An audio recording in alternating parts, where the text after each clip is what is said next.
This is Snake. Can you hear me? Good. The mission is simple. Put your geek pants on and infiltrate Foxhound. If you need backup, contact Ken and Chris on their codec frequency. Ready? Snake out. Looking at my backlog right now, I'm like, I don't even know when I'm going to get there. That's kind of why I started playing it now. Because, like, I started the remastered Last of Us. Mm-hmm. Right? Yep. I didn't realize that you can actually die in the opening sequence. Like, when you're with your daughter. Yeah, you can... You can actually die. I didn't realize that. Oh, you died. I died. I definitely was like, wait, what?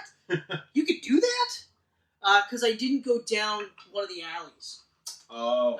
I missed that turn. Yep. And then I died. I was like, oh, fuck. I did not see that coming. So I played it right up until you first get Ellie. Okay. Right? And yep. Just as they're splitting off. And then I put it down and I was like, okay, all right. Because I'm replaying stuff in my head about that game because the game is so amazing. And I remember I was just like, oh, yeah, that's right, because I have to wait until after the first gymnasium and you fight the bloater for the first time before I can start crafting. Yeah. That's right. I forgot about that. First bloater fight, just... So fucking annoying because, of course... You're running. You don't think of concepts where you're just like, hey, there's a big open space coming up. That's probably a boss fight. Yeah. No, right? You don't think of that. So I remember like fighting him, and it was just the most painful experience because I had like a shotgun. Yeah. But I had to run up so fucking close to him, fire, but then run backwards because he was gonna expel whatever grossness on me, and I had to keep going back and forth. And I remember just being like, I think I died like 3-4 times, and I remember just being like, I died a couple. Holy fuck! That whole school thing is intense. And then when I finally beat him, I was like, holy fuck. I'm just trying to think, like, that's the one where you're doing pretty good, and then you hit a switch to open up one of the, to open a gate or something. So the water, I think the water drains out, but it immediately alerts all the clickers to you. Right. So then, like, as soon as you hit the switch, you hear, like, you're like, oh, fuck! I can't deal with this shit! And you start running, and you're hoping to God they don't fucking catch you. I was like, oh my God, there's so... That was the other part, too, because I remember there were so many scenes in that game where I was just like... Oh, yeah. I don't know if I really want to play that aspect just yet. That really had me on the edge of my seat. Like... There were so many scenes. Like, even, like, one of the things I love about that game, though, is once you get to a certain level in that game, you're cocky almost, because you're just like, I got this. I fucking Once you start crafting, you're just like, oh, wee. Well, it's when you realize how overpowered the nail bombs are. Once you realize that, then you get a little cocky. I also got really cocky with the bow and arrow. Yeah. Because I got really good at the bow and arrow. And naturally, of course. Well, of course. Right? And because it's that level of quiet kills, so I got really good at that. But of course, I got cocky with that aspect. And next thing you know, you're like getting fucking murdered because you're like, then you turn the corner, you're like, oh fuck, I didn't even see you. And then you're dead because you were like, oh goddamn. Yeah, because you're just like stupid cocky about it, right? Because like, I don't like, I got my platinum on Detroit. Oh! Yeah. How was that? Oh, it's You had amazing. to replay a bunch, It's though, right? amazing. No, you had to do pretty much a full replay one more time. And then after that, it was a half replay and then a quarter replay and it was done. Oh, interesting. Yeah, you don't need 100% on every level. Okay. Yeah. All right. Which made it easy. You basically just have to make different choices, I guess? Yeah, make all the choices, essentially? It's so nuts because I played it my own way the first time around. Yes. Like how I would myself if I was in this situation. Exactly. That's how I was doing it. Like I was a pacifist to a point, and then I was like, I'm going to fucking murder you all. That's what I did. Enough the same of thing. This it was, shit. We got. I remember we talked about this. Oh, hey everybody! We'll get to the greetings in a minute. Yeah. I remember we talked about this with the riot section where we're doing the peaceful stroll. Yeah. And then we got to that one point where they're just like, you could choose to continue to be passive. Yeah. Or you could fight back. And I remember just thinking to myself, like, if I continue to be passive, they're going to keep continuing to kill us. Mm-hmm. but if I fight back, they're gonna still try to kill us. But I mean, at some point, like even for me, at some point, I'm gonna be like, all right, I guess we're fighting. Yep. And then I did that, and I remember just being like, whoa, like it's crazy.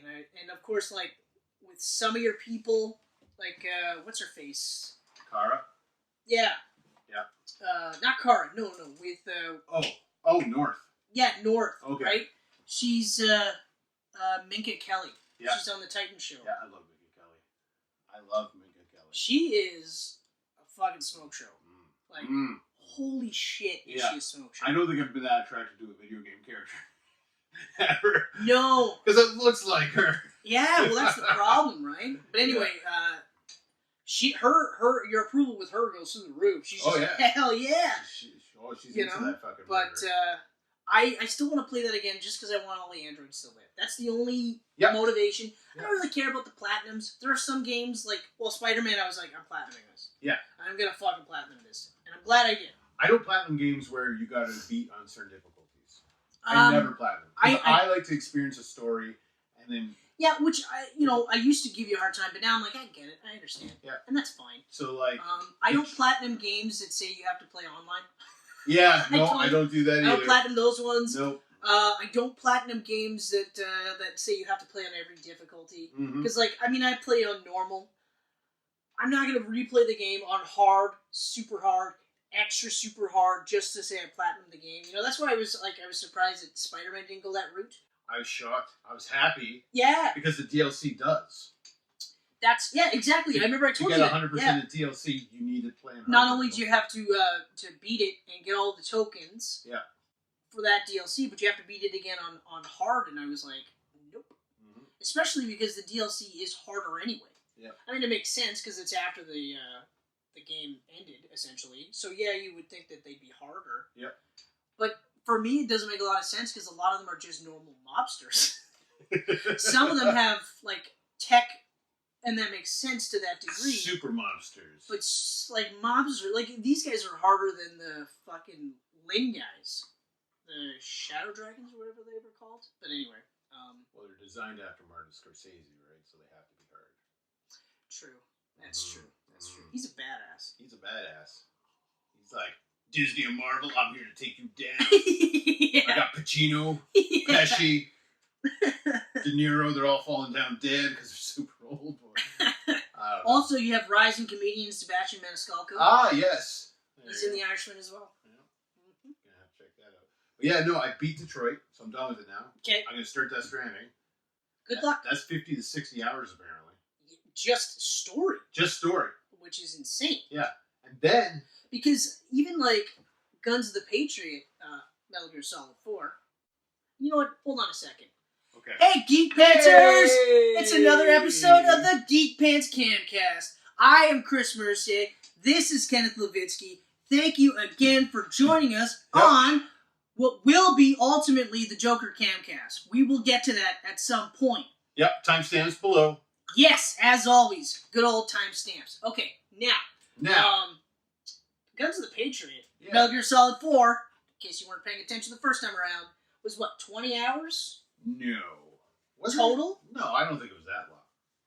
It was longer than the previous 3, but I don't think it was that much longer. Number 5, he didn't start going really long with his games until Peace Walker. Okay. Because Peace Walker was apparently 40 to 50 or something. That's right, yeah, because Snake Eater was 10 to 12. Or longer, depending on how long it took you to beat the end. Holy fuck. It's like an hour and a half, Even in the walkthrough, they were like, it'll take you about an hour to beat this guy. The walkthrough's like, we can't help you with this. Good luck. Yeah, the walkthrough was like, these are some of the spots that you'll be in, and these are in this map, and that map, and that map. What you look for is for wheelchair tracks in the mud. You'll hear him snoring.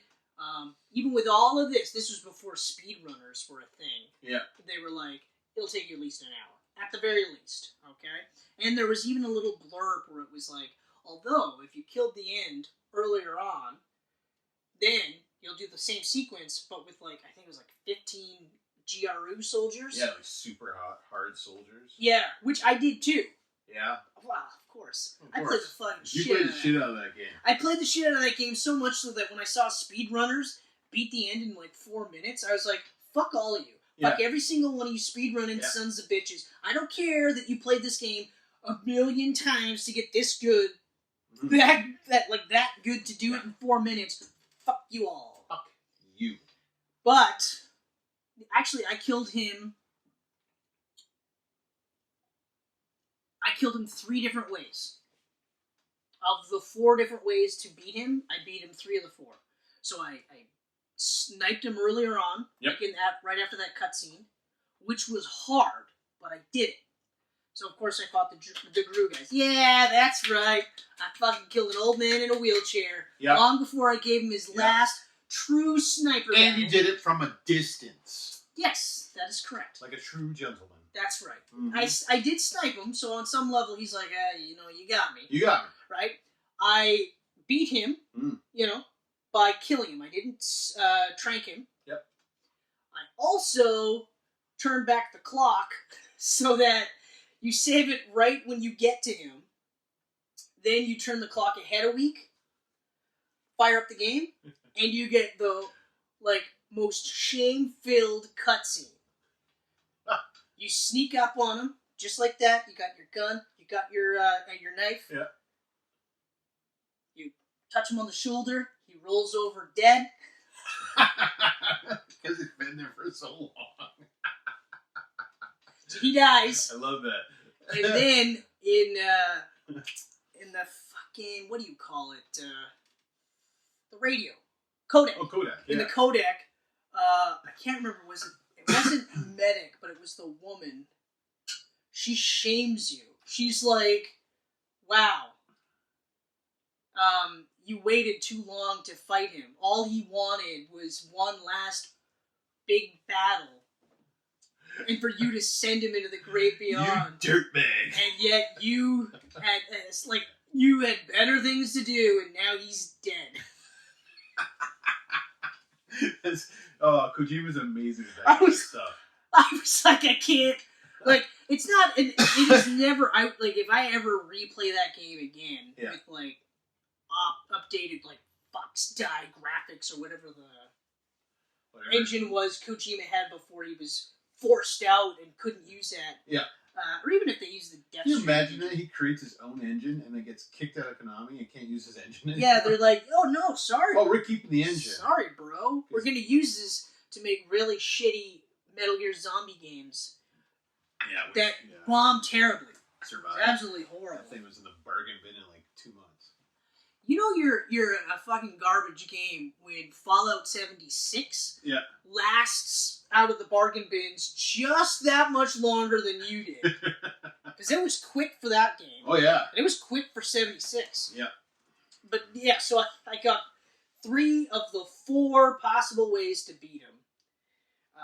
The shame one was horrible. I was like, oh god. I did it just to see it. I did it just to see it. But it's funny now, but at the time I was like, oof, that's not good. That's He's dead. Yeah, he just fucking dies because you waited too long. Fucking hilarious. Oh yeah, I was like, holy You just shit. imagine from the end's point of view, he's watching him and then Poof. Yeah. Where'd he go? Yeah, or even he sees you, right? And then you get into a hiding spot, then you do the thing, and the whole time he's just like, okay, so at some point he's either gonna come out there or he's gonna come out there. Hey parrot, do you see that guy? No? Spirits of the forest. No, nothing. He's not even here. Well, fuck, I guess I'll just wait till he shows up. That's great. And then that's it. That's probably his last thought was when I see him, I'm gonna... I mean, that shows you should always bring a sandwich when you're watching a guy. But here's the thing that I just thought of this. I just thought of this. Eat. Doesn't it kind of make no sense, though? Because, if he tranks you, right? Yeah. Or captures you, right? They send you back to, 2 levels prior into the jail cells. Yeah. Right? So we don't know how long it takes, but it takes about a day for him to get from the jail cells to the end, approximately about a day. If you get tranked enough times, wouldn't he die anyway on the 7th day or something like that? Probably. But fall into a coma. Yeah. Well, anyway. So yeah. Anyways. So got Death Stranding, right? Death Stranding. Yes. I got Cyberpunk in February. Yep. It's gonna be long. Yeah. I'm also looking at. Well, I still have my list, right? So there's still the Dragon Warrior 11. Yep. Okay. Final Fantasy 7, which PS4 is getting, which I didn't think was going to happen. It's coming, man. I did not think PS4 was going to happen. Totally, it's coming. Then on top of that, Collector's Edition is sexy. On top of that, I did not think that it was going to be as fucking amazing looking as it is. Okay, like CGI graphics aside, you're like, okay, of course that's going to look amazing. Yeah. Of course that's going to be mind-blowingly awesome. But how are they going to do battles? That's the thing. Okay, as an old schooler like me, I'm not a big fan of too much of this active battles. Right. Okay? Like, I guess it depends on the setting. If it's Legend of Zelda, I understand. I'm going to be running around, using my shield, using my sword, using my flute, whatever else I've got. I'm going to use these things to fight these guys. I get that. Okay? Because aside from Legend of Zelda 2, they've all been that sort of, like, action RPG. Action RPGs, yeah. Okay? Yep. And I'm like a old school, like active time battle RPG guy, like right? Turn-based stuff. Turn-based stuff. Like the closest that I was like, man, this is amazing, would be like Chrono Trigger, because that was an active time battle, but there was no cutscene for battles. It was on the main screen. You could see the bad guys for the most part. You could dodge them if you didn't want to fight them, or you could fight every single one of them. So there was no cutscene, but it was still turn-based. Yep. You could play it action RPG style if you wanted to. I never did. But you could, right? But that was it. You know, I wasn't one of those guys that played Secrets of Mana. And that was an action RPG. I never played that game. I wish I did now, but I didn't. And Secret of Evermore was another one. Okay. I think that was There's one more, too. Yeah, but I don't think Super Nintendo got it. I'm almost... But you know, okay. But anyway, active... So then...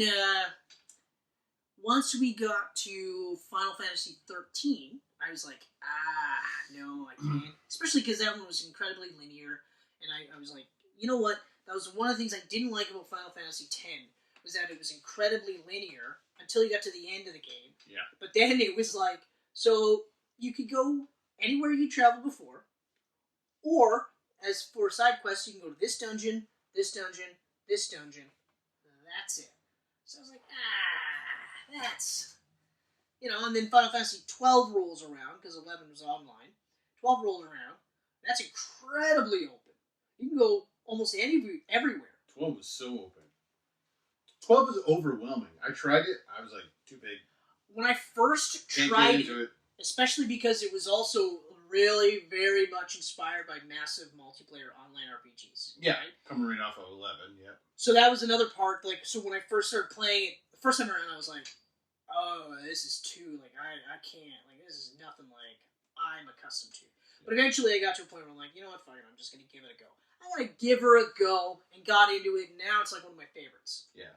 So much so that the re-released Zodiac Age, I'm like, I don't know if I want to play that version, right? Because it's dumbed down a bit. Yeah. But, whatever, we'll see what happens. I may end up giving her a go. But okay, so... So you got a nice list going. Yeah. Dragon Warrior 8, Final Fantasy 7. Cyberpunk Death Stranding is on my list too. Yeah. You know, Cyberpunk 2077 is on my list. So that's like Witcher February. 3 is on my list. Well, Witcher 3 and Cyberpunk are the same developer. Exactly. Witcher 3 is like 100 hours, so I'm thinking... Exactly. Like, Cyberpunk's going to take a while. Yeah. I mean... I'm actually happy now that Last of Us was pushed to May, because it gives me a little more... But that's another one. A little more breathing time. Another one where I'm like, okay, well, that's on my list too. Yep. Like, it's ridiculous. But... So it's like, when do I get to my backlog?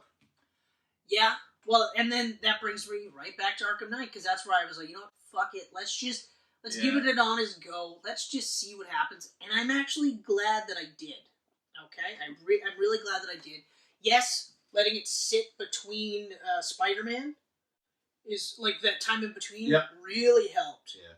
Because when I first played it, I was also hot off Spider-Man, and there was no fucking way. Because the controls are similar but flipped, so you're just like, nope. But every time I get to play as Nightwing, is an absolute delight.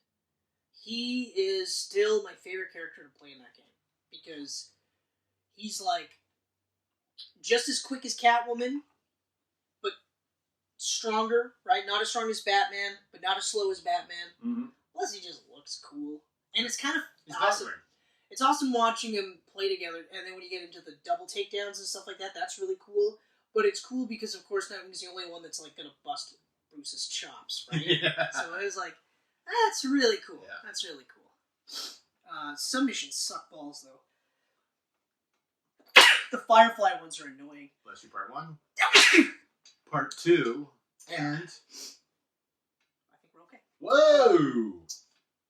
The Firefly ones are annoying because you have to locate a burning fire department, use the Batmobile to shut it down. Not a problem. Mm-hmm. But then he bursts through and flies away, and then you have to tail him with the Batmobile until you get close enough that you can jump out of the Batmobile and grab him, and then take him to the ground and then pummel him. You got to do that 3 times. See, this sounds like it'd be cool to watch on a cartoon. Yes. But to play it. I've actually failed twice. And it's just, he gets away, right? Yeah. So you wait until you see smoke, go to that. Yeah. Okay. I've actually finally managed to hit him once out of the 3 tries so far. I gotta do 2 more times, and I'm like, but... How does someone escape Batman? Well, if you're not really good at driving the Batmobile, like if you're not as good as Batman, mm-hmm. you're like me. Yeah. And then you're using a controller, mm-hmm. and you're used to, when you're turning, you're used to changing the camera view as well. That fucks you up. You can't do that. If you change the camera view while you're turning, you actually don't really turn as well as you should. So it took me a while to get used to that. Oh! Yeah, because I'm used to having to do that. You turn the camera with you. Yeah, it's been like that since the PS2. Now you don't have to do that So in this game. I gotta play PS1 style. Yeah, tap. No, you can still hold down the controller and just do this. Yeah. But you just have to not touch anything camera related. So it's a little bit. Okay, well. Thanks, everyone. This will be a clip you see later on. This won't actually be part of the Joker clip. Yeah. So this is the Joker episode. Even though I did the intro, there'll be a bit of a splice happening. Yeah, we'll make it work. I love that you say we, you do all the editing. We'll make it work. Like, I appreciate that, but we do all the editing. Chris, it was your birthday last week. Issue number 37. That's funny. Because I'm 37 now. 37. Last week. Yeah. Last Monday. It was bad enough I got to see myself singing. But I love that video. That is a great song. I'm so happy I got it on video. Oh, me too. And I was drunk. It was amazing. I was drunk when I shot that. It's incredible. No, you weren't. When you were singing, Roy Orbison. No, I'm not talking about that one. Oh, what are you singing? Warm sun. Oh, that one. Feed me up. Yeah, that one. Right. Okay. Oh. I put that one on Facebook. Yeah.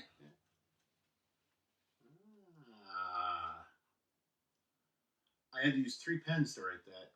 Why do they laminate cards? You can't write on them. Yeah, no kidding. But yeah, that's awesome. That is actually you get the idea. Awesome. But push the button. Oh.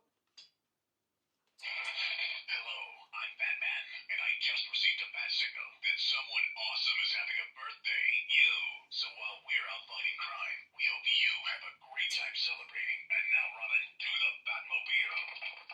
Happy birthday! That is great. Okay, so here it is. I don't know if you'll be able to read all of it, but essentially it does this, and then one more time. Hello, I'm Batman, and I just received a bat signal that someone awesome is having a birthday. I love it. We're out fighting crime. We hope you have a great time celebrating. And now, Robin, to the Batmobile. Happy birthday! I like that they actually yelling while he's driving away. Happy birthday! I also like that he's almost kind of being like, so while you're celebrating your birthday, we'll be fighting crime. Yeah, you loser. Yeah. Oh, by the way, be careful with that. I went to go take a look at it. The bottom came out Oh, that? Didn't fully came out, and I actually tried to put it in. Okay. I'm amazed that mug didn't get busted on its way back. All right. Well. Also, anyway, thank you for the card. There you go. I'm adding to your backlog. Yeah, actually, thank you very much. You're very welcome. I am definitely going to... This was... Happy birthday, bud. This was on my backlog without even me realizing it. Because I remember we talked about this, and when I played the free version, it was, like, glitch heavy. Yeah. Glitch heavy. Like, literally had Ray Stan stuck in a door, and I couldn't progress because he was the one leading the mission. I'm hoping, like the first I'm 10 hoping minutes. Remastered is better than that. I'm hoping so, too. But you get through it. The story is so good. Well, that's what I've been hearing. Yeah. So. All right. Joker.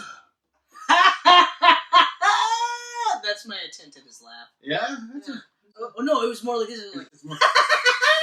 yeah, that. There we that go. one. Yeah. That one. It's hard to practice when your wife's already sleeping.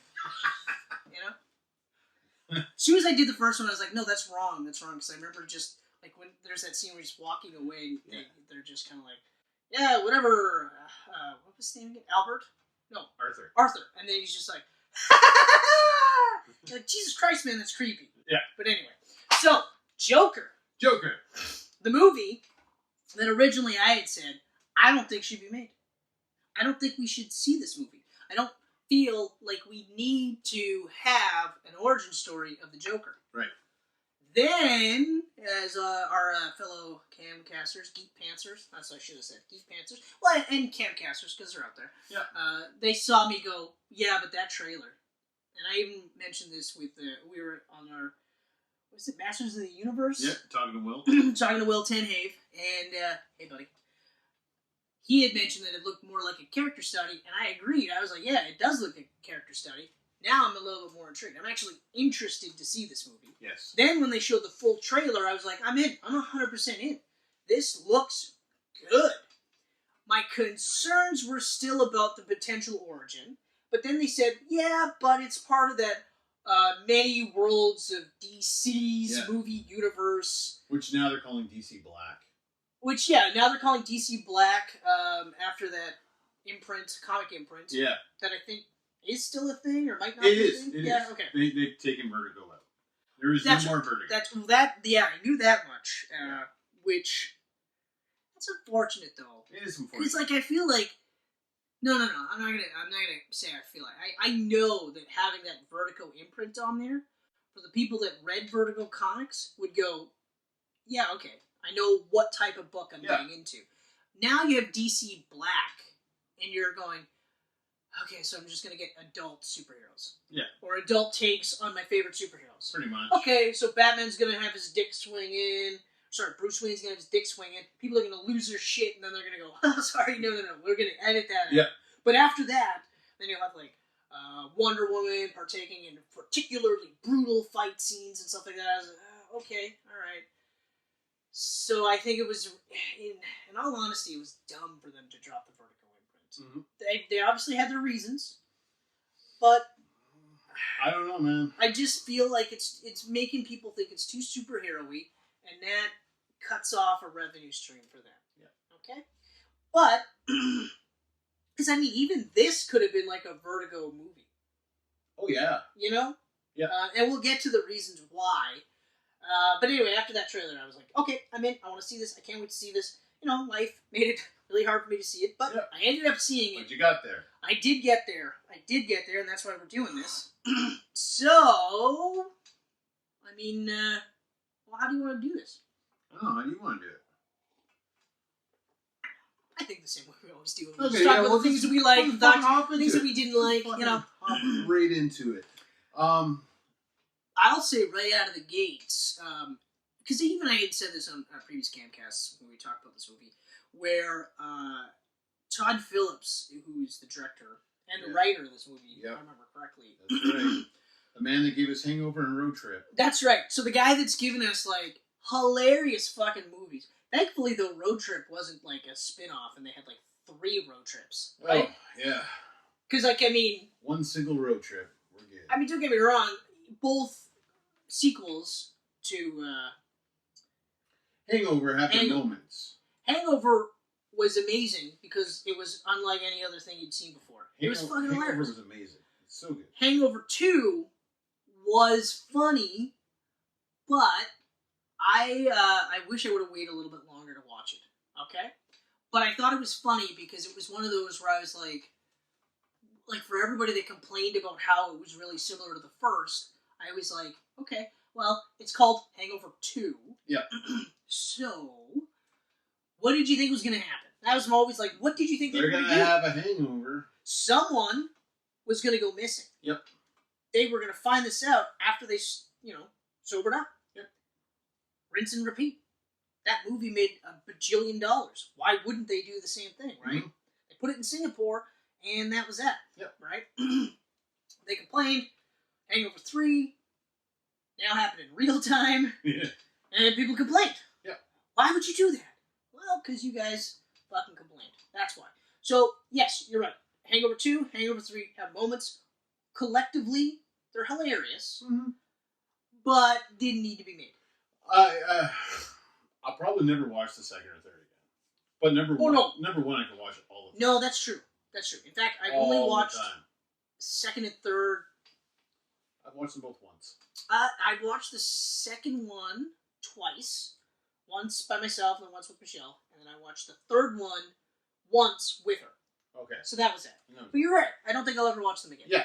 First one, yeah. Yeah. I watched it enough that I have to wait a bit, right? Yeah, same But here. still, I watched it so fucking much. hilarious. Fucking hilarious. Road Trip, also fucking hilarious. Oh, Fucking yeah. hilarious. But, so that was one of the things where up until that point, until I saw trailers and stuff, I was like, I don't know about Todd Phillips for this. Okay? Mm-hmm. But in retrospect, if you really think about it, he actually has a really good eye for shots. Yeah. So, like, if you look back at The Hangover, look back Hangover Singapore, look back Hangover not Singapore, Hangover when they're thieves or whatever. Yeah. There's a lot of really nice cinematography in that. Okay? So then when you see the trailers, you're like, okay, alright. And what I'm getting to is, I immediately saw how he was influenced by Martin Scorsese. Mm-hmm. You could tell right away. Even the first character trailer, you're like, yep, Martin Scorsese. But even in one of the trailers where they're actually using the comedian in the trailers, Yeah. which is a Martin Scorsese movie starring Robert De Niro about a comedian who's not funny, I think, if I remember correctly. Which I gotta watch because I really wanted to see that just to kind of compare it, right? Yeah. But I was looking at it and I was like, okay, so if this guy's taking Martin Scorsese work and unapologetically aping that style to make this movie, okay, alright. So much so that within the first, 15 minutes of the movie I was in. I was brought in right away, and his cinematography kept me in all the way through, which I was really surprised by. So, kudos, Todd. Because he watches a shit, ladies and gentlemen. If you don't believe that, well, message me. Here's Just his do phone that. number. No, on the fucking Geek Pants, or on the Twitters, on the YouTubes, Yeah. all of that stuff. All that the shit. Facebooks, All that shit. Apple Podcasts, Yeah, Spotify. I'll pretend I'm Chris, and I'll answer. You listen up, motherfucker. That's right. That's I'm right. gonna kick it That's off actually with that. pretty good. I'm gonna kick it I off like with that. You're wrong. I'm fucking right. Suck my dick. One thing I was never going to question about this movie was Joaquin Phoenix. Yeah. I was never going to question what he was going to be able to do with what he was given because I've seen him be the best thing in bad movies. Okay? Not that he does a lot of bad movies, but he has, and he's been the best thing in them. Mm-hmm. So, there's that. What are your takes on Mr. Todd Phillips' work so far? Mr. Todd Phillips. Yeah, no, I my overall reaction with the movie, I watched it. I don't know if I'll watch it again. I will. I found it was a good movie with one of the best performances I've seen in years. Yep. And without that performance, I don't think it'd really be that big of a movie. No, I agree. The whole I movie will- is hinged on Joaquin. It is anchored. Anchored to him. Anchored to it. Anchored so deep into Joaquin. Yes.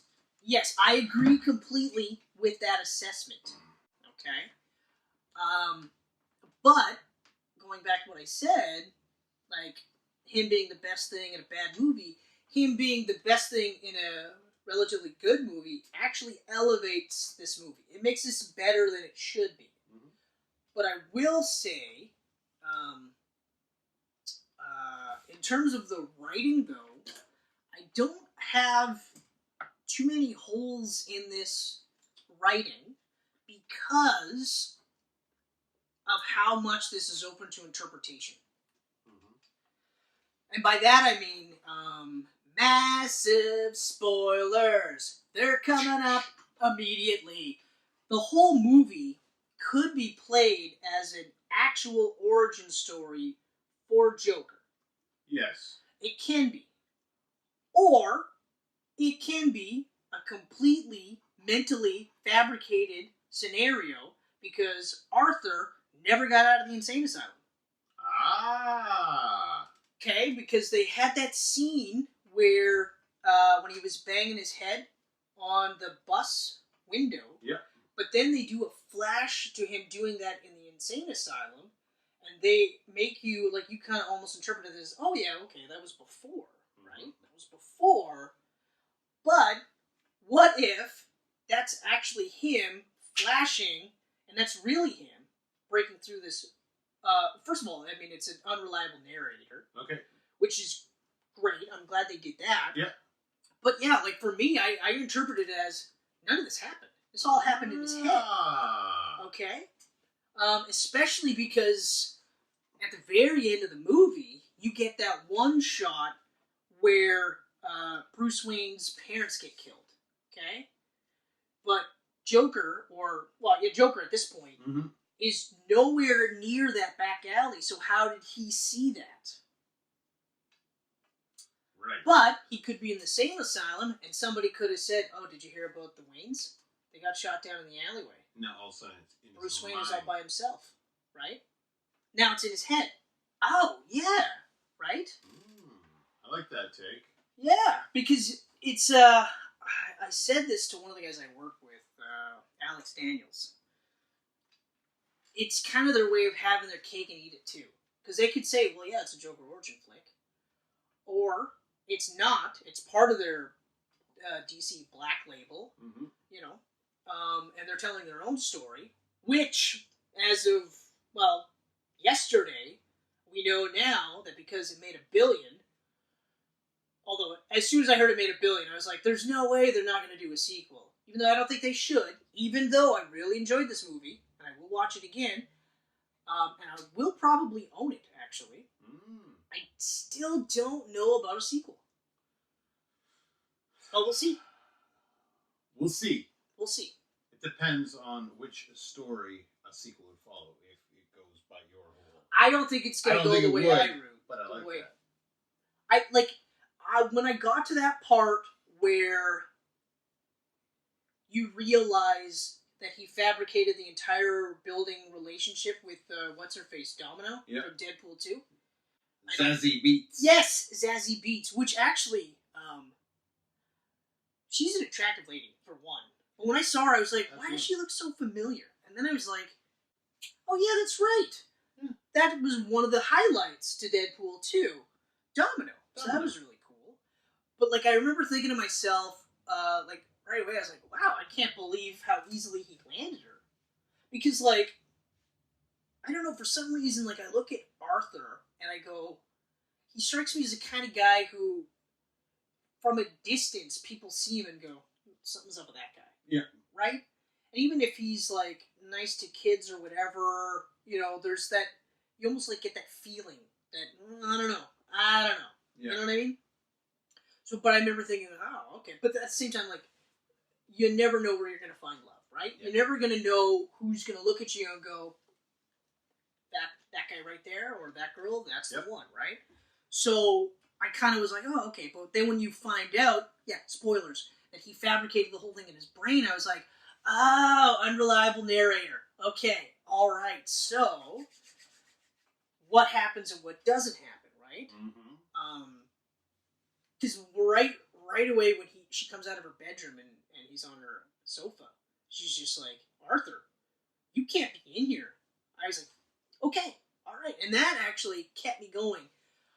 Because up until that point, I was kind of like, okay, like, I mean, it's a good movie, you know. I mean, obviously, they're taking their time, setting the stage and kind of giving you a feel for his life and stuff. And also, I was dealing with lingering aspects where I don't like the idea of having sympathy for the Joker. Yeah. Just kind of saying, I know the Joker is this homicidal, genocidal, suicidal, Sabu type crazy person. ECW represent! Even though I never was a fan of Sabu. I actually was never a fan of Sabu. I didn't even like his actual wrestling. Yeah. I was like, nope, I don't care how many death... Sabu. You see with Jeff Hardy, his actual wrestling I was never a big fan of until he got older. Yeah. He was always just big spots guy. I'm not going to take away from the guys that do that because it's insane. Yeah. The amount of damage it does to their bodies. Okay. Alright? But anyway, so... But I didn't want it to be like one of those where you go, yeah, buddy, he had such a shitty childhood. I kind of like the idea, even though, I know in The Dark Knight and even The Killing Joke, they hint at possible origins, and none of them sound good. Mm-hmm. You're just kind of like, yeah, I get it. I can understand why you get this route. But I never felt sympathy for Heath Ledger's Joker. No. God, no. And even, even the part where, in The Killing Joke, where they say, well, sometimes I remember it as I was a comedian and a failed comedian. And, of course, you can see the parallels to this movie. So, he gets in deep with the loan sharks for gambling debts, so he has to commit crimes to pay the debts. I never felt sympathy then either, because I was still like, yeah, but you gambled. You are the one that owes money to the loan sharks. I can't really feel sympathy for that. It's terrible that your wife or girlfriend had to die because of that, but I don't feel sympathy for you, right? But anyway, so that's kind of where I was like, I don't know, I don't want to feel bad for him, right? I totally agree with that. Yeah, and it's funny because I was thinking, I think Ken's going to be in the same boat with me on I this. totally agree with him. Because there was numerous times in the movie I was like, oh, damn, man. It's I don't want to feel that for the Joker. Yeah. The Joker is supposed to just be this crazy motherfucker that does horrible things for no reason. Yeah, exactly. It mainly, and not only that, because he finds it funny. Yeah, he finds it funny. He thinks it's Everyone hilarious. else thinks it's horrifying. And we said this. I've said this. We talked about this before. Where when the incels or just people are like, "Oh, Joker, you're my new hero," and you're like, "Yeah, but you're not supposed to think he's cool." No. The guys that hang out with Joker are crazy like him. Yep. Or they know that he pays, so they'll put up with that shit, but they're not like, no, man, Joker's such a great guy, we hang out afterwards. They're literally like, no, Joker calls me when he wants stuff done, I do that, and then I get out as quickly as possible, and know this, he could kill me at any time. Okay? The job's done, but he could kill me at any time. Mm-hmm. So, I don't know why you would think he's cool, Yep. So, that was the other part too, because I was like, yeah, but if we start to feel sympathy, then other people that could go through similar things could be like, oh, I could be just like him. And you're like, no.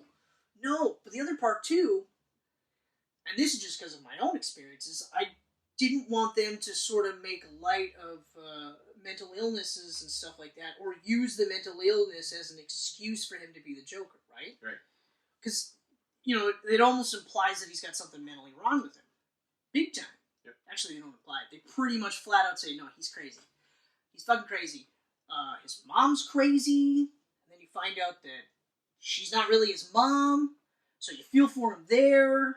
So she lied about the whole thing there. You're just like, holy fuck, you're feeling for him. You're like, I don't want to do this. I don't want to feel for him. I just want to be like, because you don't want to have, when's the last time you've said, you've had Batman say, no, we can rehabilitate the Joker. I don't think I've ever heard him say that. No. Okay? I've heard him say that to other criminals.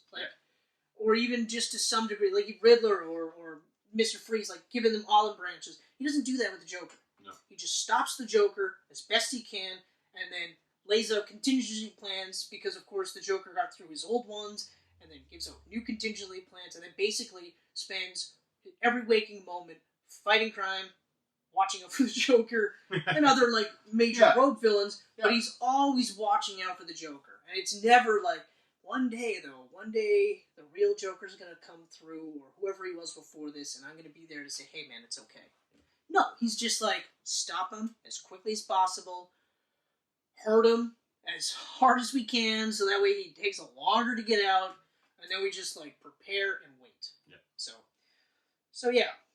So that part was kind of what I was wrestling with. But then, like I said, when they get to that unreliable narrator, I was like, okay, all right. Because then you could, like I said, you can argue the whole movie doesn't happen.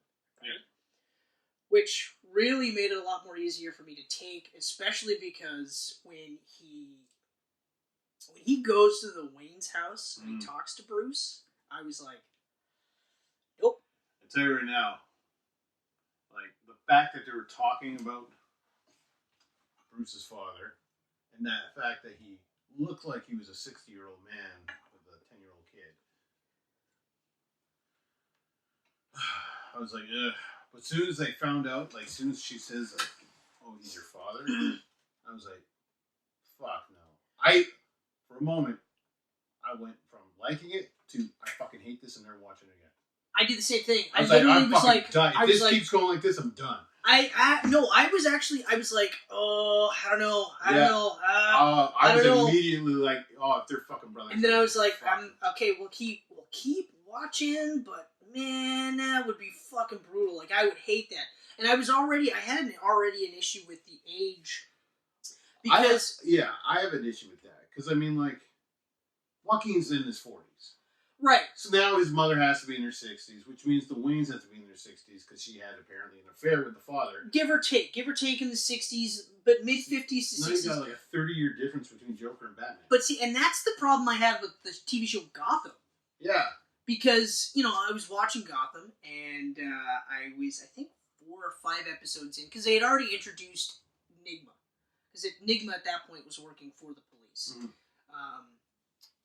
Even though I thought the characterization was great, because, I mean, he's playing himself as a know-it-all, but he's a little bit of a creeper, so I was like, okay, all right. Yeah. But I was like, but he's in his, let's say he's in his mid-20s, okay? Early to mid-20s. Yeah. Right?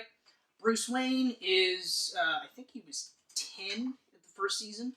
Around that age, yeah. So there's a 15-year gap between the two, or let's say 12-year gap, okay?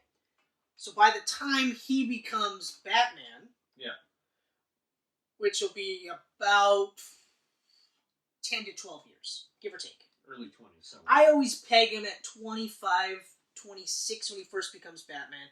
And I always kind of picture Batman as Grant Morrison's take, where he's been doing this for about 10 years or so. He's in his mid-30s, mid to late 30s, give or take, right? With a couple of years here or there. Yep.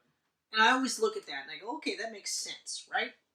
Because, well, now you got a guy who's been doing it long enough that you could argue, yeah, okay, he's got it down, but not so long that he would have to lose because of his age. Kind of like with The Dark Knight Returns, right? Where he's like in his 70s. He's got to be an age where he has a teenage sidekick. Right. He's old enough to have a son. Yeah. Exactly, but not so old that you're just like, I can't even take this seriously. So if you're pegging him around early to mid-30s, around our age almost, that puts all these villains in Gotham in their 50s. Exactly, so immediately I was taken out of that. I mean, okay, like I understand it's a restructuring and stuff like that. I also understand that originally it was supposed to be primarily Jim Gordon's story. 100%. Okay. It was supposed to be a cop show. And the problem is that they cast Bruce Wayne. Yeah. And they also cast Selina Kyle at around the same age. Yeah. And they showed the death scene. Okay? Those are 3 big mistakes that they did. Mm-hmm. Okay? You do the death scene, but don't show it. Don't show it. Don't show it. From Jim's perspective. Have him hear it on the radio. Yeah. Oh, the Waynes have been murdered. Bruce is the only one alive, or even have him come up as they're, as like pulling up, and he's the first guy on the scene, so he's the guy that gives him the coat. Because I know that's just a Nolan thing, but I love that scene. I like that. That scene is awesome. He gives him his coat, and then I love how they do the callback later, where he's just like, when Bruce goes, a hero is someone who does something as simple as get a kid his coat and tells him that the world's not ending. I was like, man, that's gorgeous. I'm almost like tearing up just saying like Bruce. this. And he's like, Bruce, and you're just like, You idiot! You should have saw that like 3 fucking movies ago. But whatever, I don't care. You're a You're horrible crying. cop. I'm not crying. This whole area is dusty. This is bullshit. Don't die, Bruce. Don't die. You know? But like, so like that's what I mean. Like, have that scene and then like don't fucking cast Alfred. Yeah. Don't show him training Bruce, but they had to because the fans were like, we want to see Bruce training. Bruce is in here now.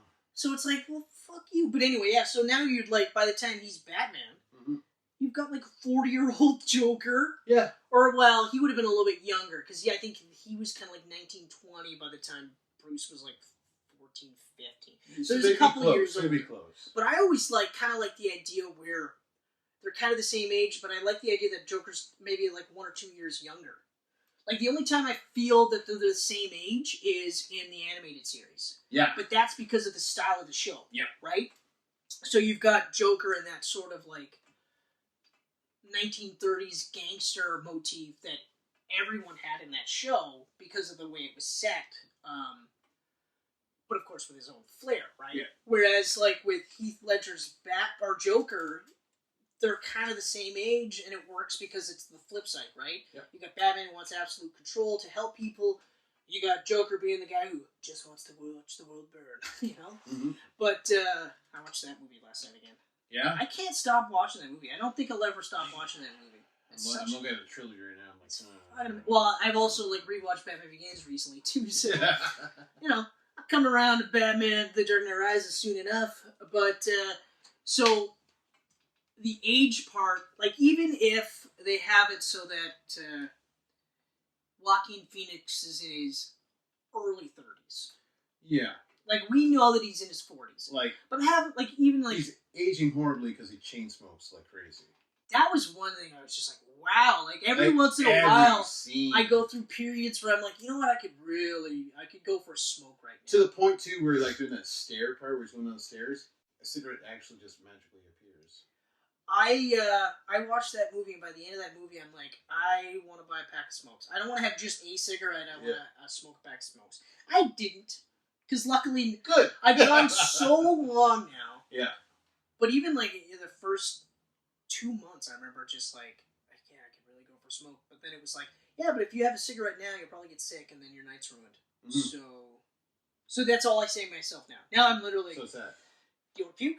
Because that's what'll happen. You can make it through Joker without smoking. But yeah, the fact that he smokes so much. But anyway, so let's say he's in his 30s, mid-30s, we'll say. But by the time 10-year-old Bruce is of age, well, now he's fighting Cesar Romero's Joker. Yeah.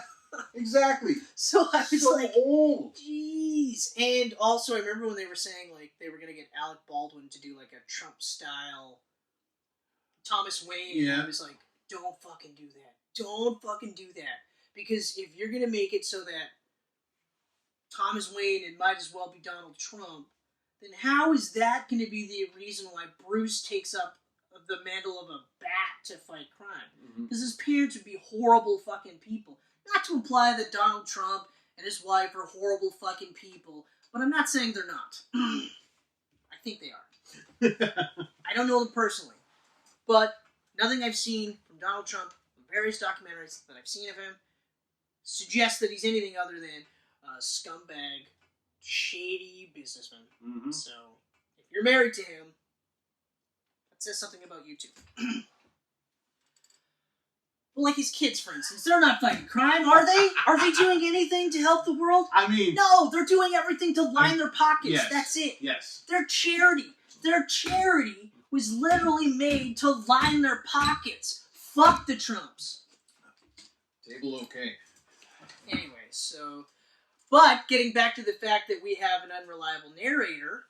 Yes. In that regard, having that Trump-style Thomas Wayne makes sense because... That would be how he perceives it, you know? Yeah. So, I mean, there were certain things that for me, the template for me is, this all happened in his head, none of this happened for real, so then it's fine. So now I can take this movie and go, okay, this is actually a good movie. Me, I wouldn't have had the Waynes in there at all. Oh, no, I wouldn't either. That very end, where the riot causes it. Okay. Because then it's like the Joker caused the death without actually doing it. Which, okay, is fine. I can accept that. Okay with I'm okay with that, but I agree the whole sequence where he went to the house to talk to Thomas Wayne. It was cringy. And then, like, was talking to Bruce. I was like, good God. Ugh. Plus, the casting for Alfred was fucking terrible. Yeah. I didn't like that at all. Then, later, when he dresses up as a waiter to talk to Thomas Wayne in the bathroom. Yeah. There, I was like, oh, God, this is, like, it's also another cringy scene where you're just like, and then he's just like, who? Oh, that crazy woman that we fired because she's crazy? Yeah, I didn't sleep with her. He's like, you're a liar. Then it turns out it's true. He was adopted. She wasn't his mom. But strangely enough, just as crazy with the same crazy that he has. I was like, this is really weird. Even though I like the actress, too. I've always liked her. Frances Conroy. Yeah. But she's got that, She's like... a great actress.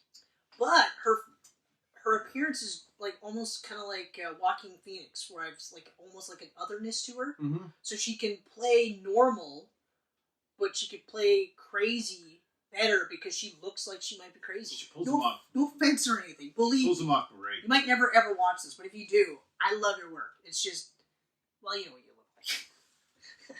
Just like I know what I look like. No offense. Just like I know what I look like. So, if it offends you, I apologize. Robert De Niro as Murray Franklin. That was a huge surprise. I really liked it. I loved that I didn't know he was in the movie at all. All of it. You didn't know he was in the movie? No. Oh, wow. I actually thought it was just that clip of the comedian that they showed in the last trailer. Yeah. I liked that wasn't even in the movie. Yeah. But that was I literally went, holy fuck! That's awesome! I did not know he was in this movie. Oh, wow. Beyond that clip. Okay? Because I think even if I came across the casting stuff, I'd be like, oh, that's kind of cool. They gave him such a huge cast, like, listing for a 30-second clip. Yep. But hold on. I want to say this for real quick, though.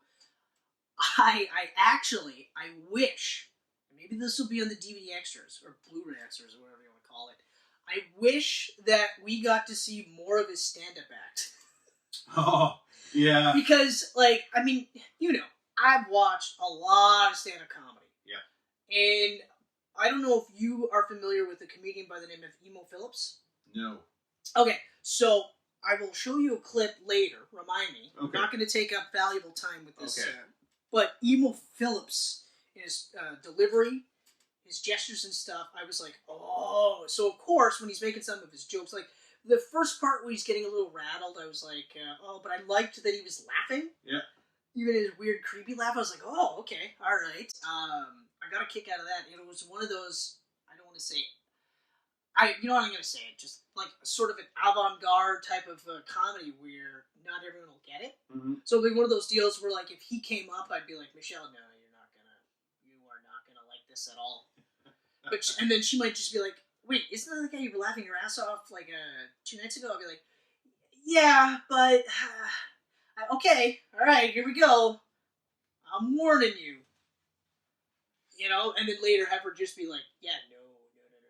I'd be like, I fucking told you. I told you. You were warned. But also at the same time, don't look at me differently because I find him funny. Because comedy's subjective, but at the same time, that doesn't mean I'm crazy. Yeah. You know? It just means, like, I get it, right? Because there were some parts where I was just kind of like, oh, that probably would have been good. So I wish to see more of that. I like that Phillips went this route, because he said he's not making any more comedies. He's like, in this day and age, you can't make a comedy without offending people, so I'm done with comedy. You know what? I would have agreed with you, but I've been watching on Netflix a cartoon called Big Mouth. Ah, yes. Okay? Have you seen it? I haven't. I heard it's good, though. Okay. So, Nick Kroll, and I think he's primarily the head writer or whatever, but he and a bunch of comedians, which I, at the moment, can't tell you any of their fucking names, although 20 minutes ago I'd have been able to. But they're good. They're all great. They're all funny, but, I mean, like, so it's, I almost want to say it's like updated South Park, because it's a bunch of kids and they're just going through puberty. Yeah. But then, like, you deal with hormone monsters, and they're talking about, like, fucking, and, like a whole bunch of shit. There's, like, a sequence where they actually have a a musical with penises, and they don't censor any of this. Like, it's animated, but it's still like a parade of penises singing this musical, right? There's actually, what the hell is his name? 30 Rock. You remember 30 Rock? Yep. Okay, so the name's the page. What's his name? The guy that you always think is super gay, but he may or may not be. Oh. He voices one of the characters' pubes, just to give you some context. Okay? Pubes. That's exactly it. See what I mean? I like that. Yeah, so it's one of those where I don't think... I mean, yes, everyone is very... I don't want to say everyone. Mostly uptight white people are very offended by everything. Because I've said plenty of times on our Camcast, there's a lot of times where I don't feel like there's a bunch of black people going like, we need a black Batman. No, but they would like more characters in that world that are black. I understand that. Mm-hmm. That makes sense to me. So my argument would be maybe not so much you don't want to do comedies because you're worried about offending people. You just have to sit there and look at it and say, okay, but like none of this is coming from a place of hate. Yeah. So all the jokes that they're making in the show Big Mouth, the context that I feel is not to come out and say like, we're making fun of these people because fuck them. Yeah. They're just saying we're making fun of all these scenarios, right? And if like you find it offensive, well, I'm sorry, that wasn't the intention. However, they're also just jokes, right? Yeah. I think that's the biggest thing we should take away from this is that it's just jokes. Like unless it's literally like hate speech, like full on Michael Richards. Like full-on Michael Richards, and then you back it up by saying, well, no, I'm not being racist. I was just trying to do edgy comedy. That's different. You can't single out... I've seen edgy. You can't single out two of the black people in the audience. Yeah. Call them cotton pick. Like, and make references to them like, well, if this was 50 years ago, you would be picking cotton in a field. Yeah. And then go, it was a joke, man. It was a joke. I was doing like edgy comedy. I was trying to do edgy comedy. Yeah. Oh, man, Dave Chappelle. Dave Chappelle on his recent Netflix specials. Some of the funniest things I've ever heard. It amazes me they're still like... Well, his last one got like 0 on Rotten Tomatoes, but I was like, fuck you, Rotten Tomatoes. Especially because the audience score, I think, was like 99%. Mm-hmm. So it's like, Who okay. the fuck cares about Rotten Tomatoes? But like even like Dave Chappelle has never apologized for jokes that have offended, but has actually like looked at it and said like, yeah, last special I made some jokes. Trans people hate me for it, and then analyzed why he made those jokes and basically was like, I did it because I was worried about how people would think about me and stuff like that, and ultimately made it so that now we're laughing at him for making the fucked up joke in the first place, but he doesn't apologize, he doesn't backtrack, he says, okay, I said it, here's the other stuff I'm saying, and then just goes through. Bill Burr's another one, but it's just like, I don't like that people are saying, we can't do comedy anymore. You can, just evaluate where it's coming from. If it's coming from hate, then it's not funny, and you shouldn't be doing it anyway. Mm-hmm. If it's coming from a place of, maybe you're just trying to understand, and using comedy as a way for you to kind of break through any of these barriers. I understand that. I've been trying to make people laugh my entire life. I don't make everybody laugh. Mm-hmm. All right? And I've offended people, okay? I know, shocking. But that's never my intention. Unless it was in high school. In high school, I was kind of a dick. But then again, totally you're going through puberty. Yeah. Everyone's going through puberty. We're all trying to find our way. We're all pricks in high school. Exactly. Well, you know what the problem is it takes you, from, I would say, 5 years old till about puberty, you're not comparing yourself to anybody. No. You're not sitting there going like, oh man, the other kids are taller than me. You're just like, oh yeah, we're playing. I get to be Batman or whatever, right? Yeah. Or we're playing baseball, I want to be Wade Boggs, whatever, right? That's actually a baseball player. It sounds like a baseball player name. It is. It's also the premise for one of the best episodes of It's Always Sunny in Philadelphia. That's right. But anyway, you get to puberty, and the worst part, so you get all these changes that are happening, But then, instead of just being like, okay, all right, this is the changes that are happening to me, you look at the other guy to you and go, well, how come he's getting to be like 6 feet tall? I'm not getting to be 6 feet tall. This fucker's got a mustache. Jesus, I don't. But I got hair on my asshole. Nobody told me that was going to happen. This is weird. I don't want to talk about this with anybody. Yeah, they tell you it's going to grow around your nutsack and on your armpits, your legs, but they don't go around your asshole, unless I missed that part. Yeah. But I don't recall them ever saying that, and I remember distinctly, it's going to get gross, walking in the summertime from my house to the rental place for a movie. Yeah. And when I hit the air conditioning, I went, why the hell's my ass wet? This is weird. So I got my movie, got out, got home, wiped, because I was like, what the fuck? There's nothing there. I'm like, sweating from my ass? This has never happened before. Went in for a closer inspection. Told you it was going to get gross. Hairs. What the fuck? Yeah. I got hairs around my asshole before my scrotum. What? What the fuck? But instead of just kind of going, okay, well, you know, this is probably what happens to everybody. I'm not telling anything. I'm not talking about anybody. Yeah. I wasn't like, hey, Ken, so, just curious, does hair grow around your asshole too? It doesn't around me, but I heard somebody that it happened to. Does it happen to you? It does? Oh, me too! Okay, alright, so there are some similarities here. No. So I think that plus of that is being able to use SWAS in sentences. Yeah, that's true. I got the SWAS. Even though that's gross. I got the SWAS. Yeah. The other part too is it also leads to the creation of the word schmegma. Ah. Yes. Schmegma. Schmegma. I'm not going to explain that one, but if you know what schmegma is, you're nodding right now going, like, yeah, that's gross, that's gross. So anyway, that's a little bit of a tangent. But anyway, so my point is you can do comedy. It's amazing that sometimes you remember where... I'm back at it. My point is you can do comedy, it can be edgy, yeah, it can be out there, and yeah, of course it's going to be on some level offensive, because these days you can't, you can't make everybody happy. Mm-hmm. So that's the whole thing. But now we have to make it so, well, if I can't make everybody happy, then I'm going to make nobody happy. No, fuck that. Make some people laugh. If you guys laughed at the fact that hair grew around my asshole before my scrotum, then good for you. You're welcome. Give me some royalties. This shit's copyright, so if I see this stuff on anywhere else, I'm going to be fucking mad. Yep. Anyway, so back to this movie. Small man in Batman shirt has a hairy asshole. That's right. So back to this movie. Back to this movie.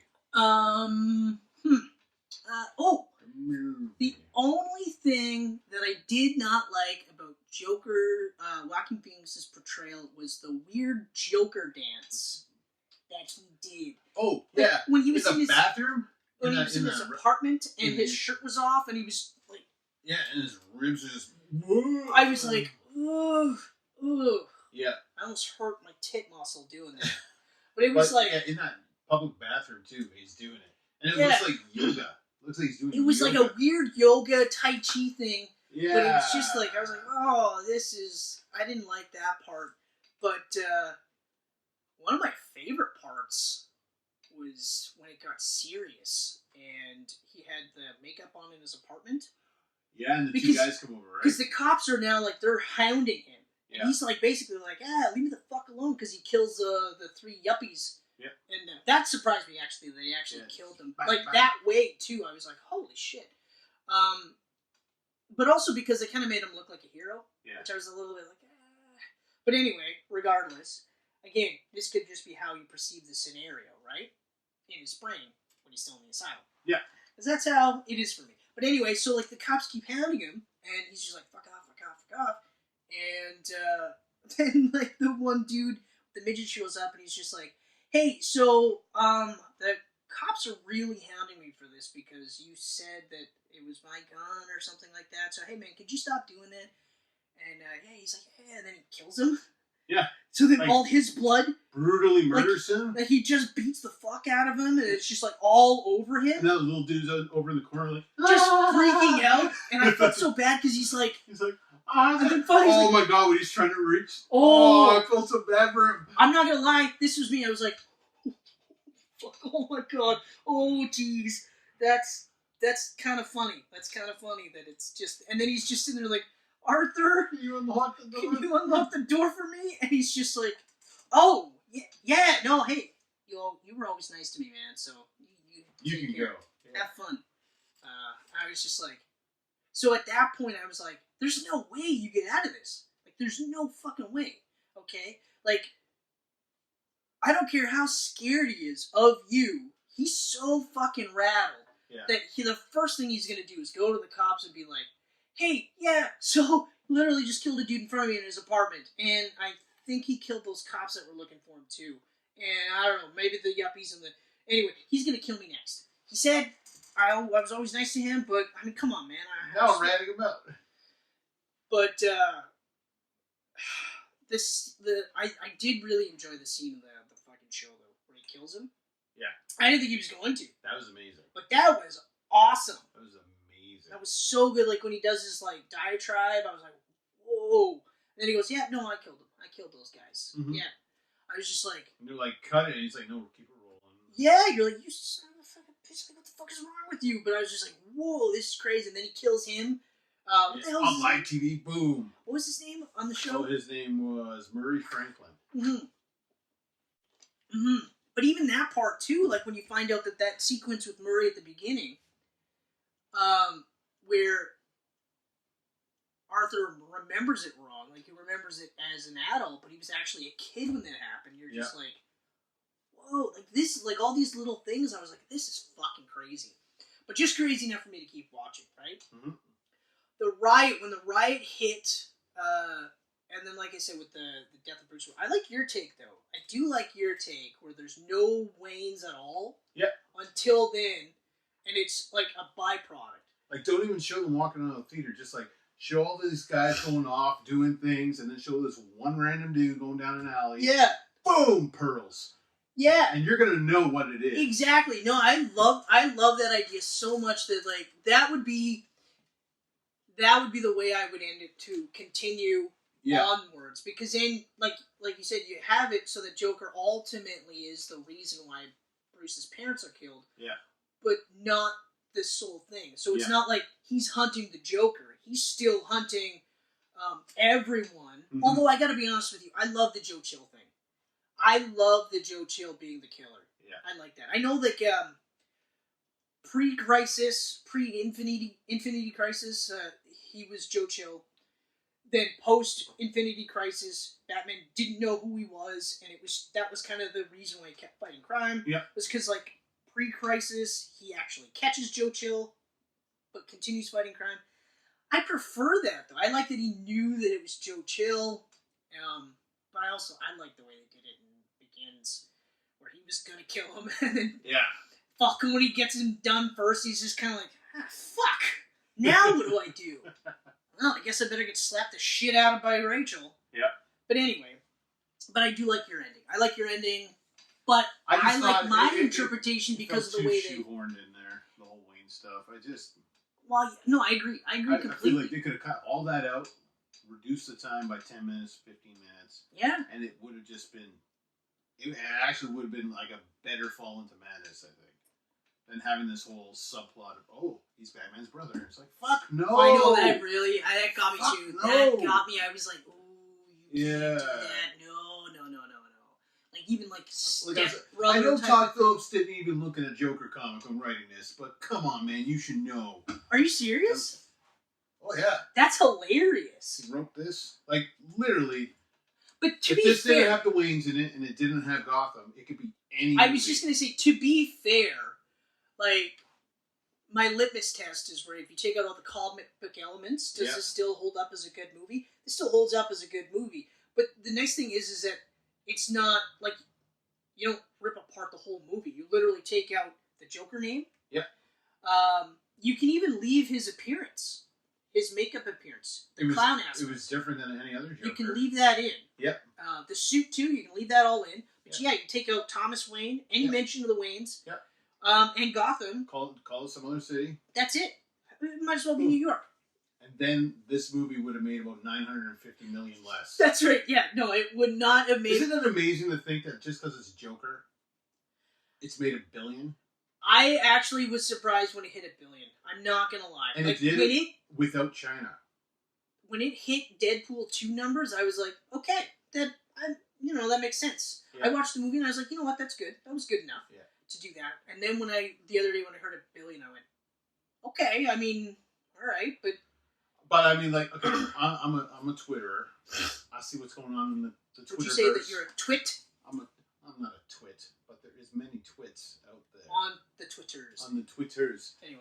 And I've been watching, like, these Joker fanboys and stuff, just like, oh, I just watched it for the 9th time. Just watched it for the 10th time. Yeah, let's go 1 billion. And then these are the same guys that are dissing Snyder for being too dark, that are saying he doesn't follow the source material, where Todd Phillips didn't even look at a fucking comic when writing it. There's nothing really source material here, but I guess the argument could be made that, like, you could follow the source material, and the source material would be like, well, like, even like Dark Knight, you know?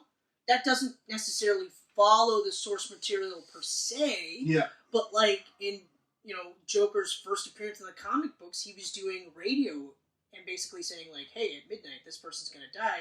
So those viral videos that Ledger that directed, you could argue that that's an updated version of that, right? And even, like, what was it, Pick and Choose by Alan Moore in The Killing Joke. And he just kind of the similar thing. He's like, hey, you want to know how I got these scars? And he's got, like, 3 different stories. Yep. He doesn't get the 3rd one out because Batman's like, I don't care. I mean, technically, they could say that this is still connected to the other movies. They could. As a prequel. It takes place in the 70s. It's got a very 70s feel to it. Except for the age of Heath Ledger. No, but not Dark Knight. I'm talking like the Snyder movies. Oh, the Snyders. You could say that Jared Leto was a new Joker who takes up after this original. Because then you could also say, well, that Joker is actually the Jason Todd, which was heavily rumored to be Joker. He's 35, 40 years older than Batman. It would make sense that now Affleck's old fighting this Joker and Joaquin's gone because he's long dead. You could do that. I mean, they never would. The other part that I think is funny where you're saying where they're like, yeah, I watched it like 9, 10 times. They're also the same people that criticize Marvel's numbers. Yes. They're the same ones that go, but like, how many people went so many fucking times? It's a miscued number. It's like, well, no. Yeah. You know what I mean? Like, I went to see Dark Knight twice in the theater, and that's the first time I'd ever done that. I'd never gone to see a movie more than once in the theater until Dark Knight. Or was it Anchorman? No, Anchorman. Was Anchorman before that? Before Dark Knight? Yeah. Yes, it was. Yes. So I did that one, and I also did Team America twice in the theater, too. That's right. Never mind. Superhero movies. Yeah, there we go. Finally, I did that one. But anyway, like, I don't know. Like, it was rare for me to do a movie twice. Same best superhero or best comic movie ever? No. But I will say that Joaquin's performance is probably in the top 5 from superhero movies I've ever seen. Top 5, yeah. His performance, the movie itself, I wouldn't put it in my top 10 list. Yeah. I mean, yeah, I'm saying I'll rewatch it and I might own it, but the more I think about it, I don't know if I'll own it. It kind of falls into Logan category, right? Where it's like, it's amazing, but it's so dark you're not going to want to revisit it very often. I'm not going to say it's amazing. I don't think it's amazing. It's really good. Everyone else does. It's really good. It's going to be one of those movies where when I rewatch it, it's going to be because I'm in the right mindset for it.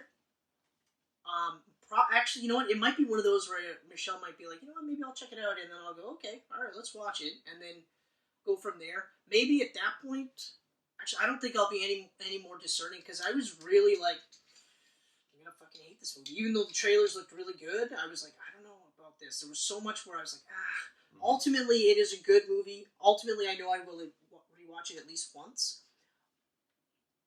But having said that, the movie isn't good enough to watch it for anything other than Joaquin Phoenix's portrayal. Right. And see, that's how I feel. Like, I don't give a shit what people think when I put my thoughts up there. So I go online. I'm like, this is what I thought of the Joker. You must have got. And I'm going against a fucking army of like, yeah, a dozen times I've seen it now. Before I forget, I want to point out, I love that our shirts are almost reversed. Yeah, look at that. You've got the vintage logo. Yep. I've got the Arkham logo, and Black. then it's like black and gray versus Gray gray and black. sleeves. Like, That's cool. and this is unplanned. Yeah, didn't plan this at all. I don't think we've ever planned our shirts, but some things we knew. Like, we knew we were gonna wear Batman for this. We knew that. Yeah. I got the class. But I even did like the watch and everything. Yeah. Oh, yeah, you go all out. I fucking love this watch. It's sweet. How many watches do you have now? Superhero watches? More than 10. More than 10? I actually Do you have. have like a drawer, like the people with ties that have tie drawers? It's funny that you Do you mentioned have a that. watch drawer? For the longest time, like right by the main floor bathroom, Yeah. I have like a little cubby, right? Yeah. And that's where like change and watches and stuff like that go, right? So the longest time I had all of them there. But eventually it just gets all gross and strewn about, right? Mm-hmm. So my wife, who's amazing, bought me an actual like 2-level watch holder. Hey. Yeah. And I actually use it. So, okay, so to put this down, I've got 1, 2, 3,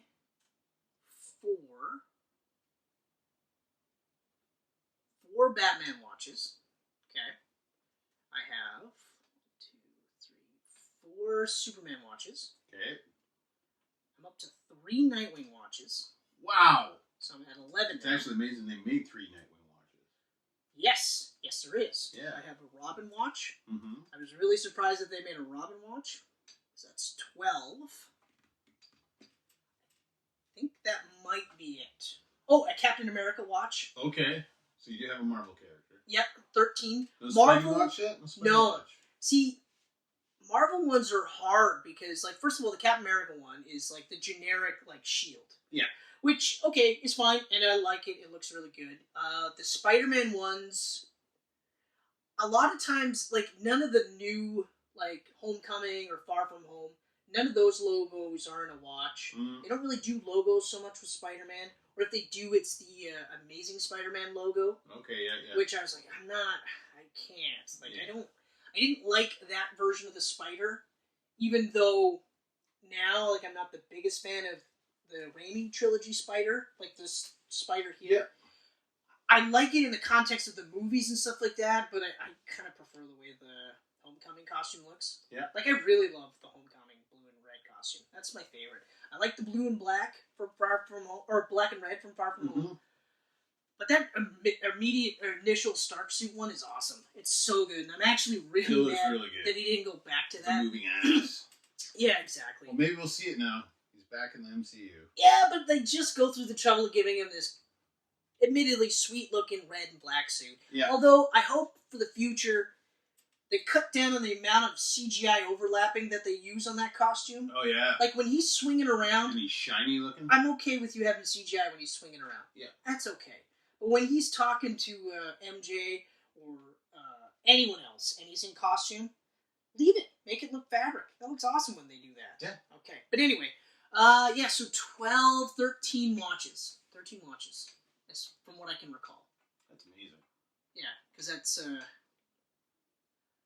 yeah, that's what it, yeah, no, I mean, they're cheap too, like $30. Yeah. 30 to 40. It's not bad. I think 40 was the most I spent.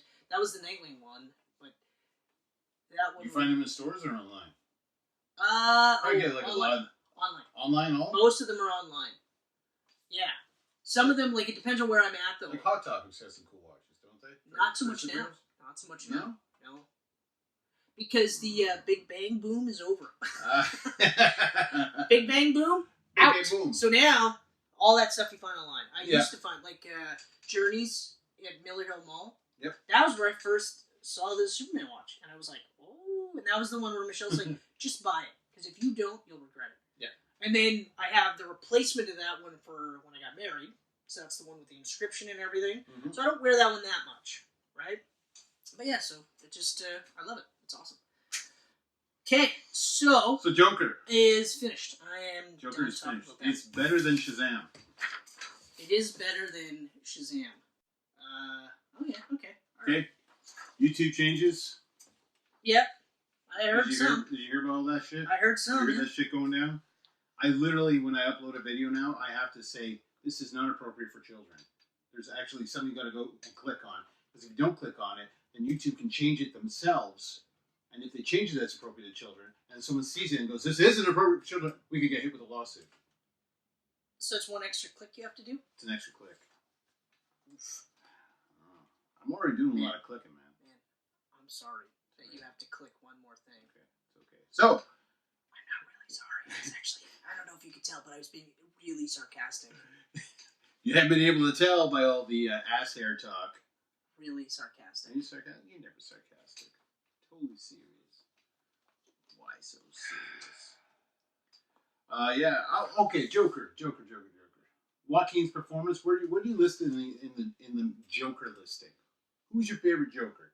Is he up there now in like the top 3? Well, my favorite Joker of all time is still Mark Hamill. Me too. He's still my all-time favorite. Yeah. Heath Ledger is my second. Makes sense. Jack Nicholson is still my third. He's still your third? He's still my third. Joaquin Phoenix is fourth. And unfortunately for Jared Leto, that puts him to the 5th. I hate the people dissing on Jared. I liked his Joker. I mean, I like, for the most part, like we talked Joker. before, I liked his Joker. I hated his appearance. Yeah, but the almost personality. exclusively. I loved the laugh.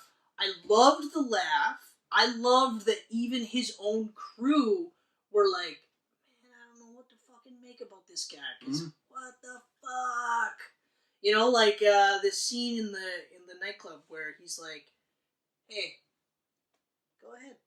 Have fun with Harley. Yeah. And he's just like, I mean, I don't really know what to do here. Like, you got the impression he's just like, I'm getting fucking killed tonight. This is it. I'm dead. I'm not gonna bang her, and he's gonna be like, what, my girl's not good enough for you? So I'm dead. Yeah. Or I am gonna bang her and be like, why the fuck you bang my girl? So I'm dead either way. Yeah. And I gotta be like, nah, it's cool, man. I'm gay.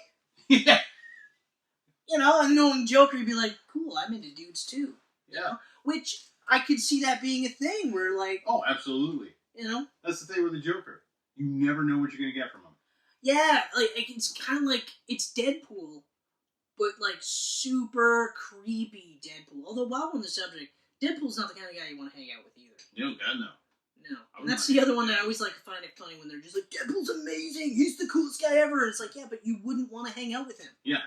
Okay? Not to suggest you'd want to hang out with Bruce Wayne either. Okay? Or Clark Kent. Mm-hmm. I feel like a lot of these guys, these aren't dudes you'd want to hang out with. Dick Grayson, however, I could see myself hanging out with a Dick Grayson. Yeah. You know? He seems like a kind of a down-to-earth guy that just so happens to be a crime fighter. Mm-hmm. He doesn't seem consumed by it, I guess would be the thing. But anyway. But yeah, I agree. I don't think... Jared Leto gets a lot of hate. But Jared Leto gets a lot of hate because he was in a movie that also got a lot of hate. And they also did a very problematic characterization of their relationship. Yep. Which, even though the whole purpose of, like, Birds of Prey and the Emancipation of a One Harley Quinn, that's the name, right? And the Fabtabulous. Emancipation of a One Harley Quinn. I knew there was a word missing in there. I know, I was like, I'm missing something. No, that's too short. It goes way longer than that. Yeah, that's right. Yeah, sure, they're using it as a plot point for that movie. Although, I almost think that it would have been smarter to do that in the Gotham Sirens. Don't call it Gotham Sirens, but, you know, introduce Poison Ivy, introduce Catwoman. Yep. Because Poison Ivy and Harley Quinn have long had that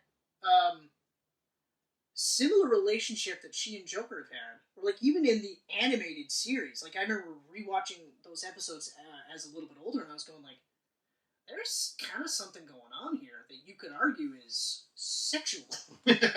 You know? But again, Harley Quinn, much like Joker or Deadpool, is a character that could go, like, would be gender fluid. There would be no real, like, oh, yeah, no, I'm into this, or I'm into that. I'm into whatever the mood takes me. Nothing wrong with that. I feel like that works as a character, but I think having the introduction of, 3 or 4 other characters in the Birds of Prey Yep. Plus, a newer twist on Harley Quinn is a bit much for this. Yep. But anyway, she's the only one that got out of that movie unscathed, though. Oh, what, Suicide Squad? Yeah. She's literally the only one. Even though we've got a career-high performance from Jay Courtney! Hey, who's back for the Suicide Squad? I was like, I can't believe you're recasting everybody. I'm so intrigued by the Suicide Squad. I don't know what to make of it anymore. I mean, I really don't. I feel like, well, I mean, Can you call it a prequel? James Gunn, so I love it. Can you call it a prequel if Captain Boomerang is back? What is it? And also, does he just forget that he was, or like in Suicide Squad, does he forget that he was in the Suicide? Like, you know, Jay Courtney. I love Jay Courtney. I don't. I actually, you know what? I bet you in real life he's probably fucking crazy cool. Like I think he's super cool. He's very cool, dude. He's Australian, so there's that already. Yeah. He's also like lived an entire life in Australia, which apparently is something to be said. Yeah, it's like Skull Island over there. Yeah, exactly. There's like monsters coming out of all crevices. Like you say things like, like there was a fucking Scorpio in my yard, and they go, yeah, okay, great. Yeah. So? There was a scorpion in my coffee. I don't understand. There was a spider this big outside my window this morning. Yeah, and I fed him, and he left me alone. Like, just weird random shit. So, 20-foot croc ate it. While we're actually on the subject a bit, the current crop of casting for the Batman is very juicy. It's very intriguing. Oh, it's juicy. It's very fantabulous. Juicy. Yeah, I love it so far. What's it? Andy Serkis? Andy Serkis. Serkis as Alfred.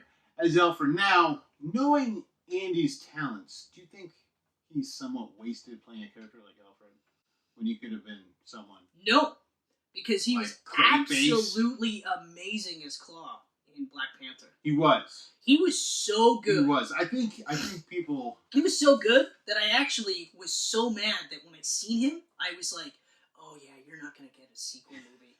You are not getting past this one." And they killed him off. Yeah. And then they killed off fucking Killmonger, which actually made me even more mad because then I was like, how many more villains does Black Panther have for you to actually... So that was all of them. And even though Claw, I think, was more of a... No, he was primarily Black Panther and I think Fantastic Four. Mostly Black Panther. Well, yeah, he had to have been enough Black Panther, otherwise they wouldn't have been able to It's pretty much the reason why Namor will be the villain in Black Panther, because who else is left? Yeah, he'll have to be, really. Yeah. And even then, it's going to be one of those, like, I'm the villain only because we represent two different sides of the same coin. Mm-hmm. But now that I've fought alongside the humans, I realize they're okay. Mm-hmm. And I am wrong. Also, Invisible Woman's hot as fuck. Yeah, speaking of which, is she dating that stretchy dude? She is? Oh, shit. Damn it. I have gills. Tell her I'm the king of Atlantis, okay? Just tell her that part. Do you see me in this leather outfit that makes no sense because I come from the water? Do you think he'll be in the leather? Or do you think he'll be green Speedo? I think he'll be in the green Speedo once or twice. Nice. But he ain't actually going to be in the green Speedo to fight. No, he'll be in armor. He'll be in that updated leather thing with, like, the jacket that goes straight down. So it could show his belly button? If they do that, I want somebody to be like, you can't zip up your jacket, and have him literally be like, jacket? Yeah. I don't have zippers. Zippers rust in the ocean. Although I feel like they would probably do, like, little nipple cutouts. Because they would probably chafe. They would. You know, Drax. That's a good point. Drax and all. That's a good point. Talked about the chafing. But anyway, so the casting is nice. I also, was it Colin Farrell is cast? Rumored, I think Colin's still a rumor, though. Rumored to be, what was it, Penguin? Penguin. It's rumored Matthew McConaughey is Two-Face. Yeah, those two. Actually, to be honest, if Colin Farrell ends up being Penguin, it's going to be a waste for him. He shouldn't be cast as Penguin. No. Because of the visual nature, unless he goes, like, full method. Because he's done it before, where he's like gone a little bit off the charts. The other guess. part that he's too tall. That's my thing. Is he's too tall to be Penguin. Yeah.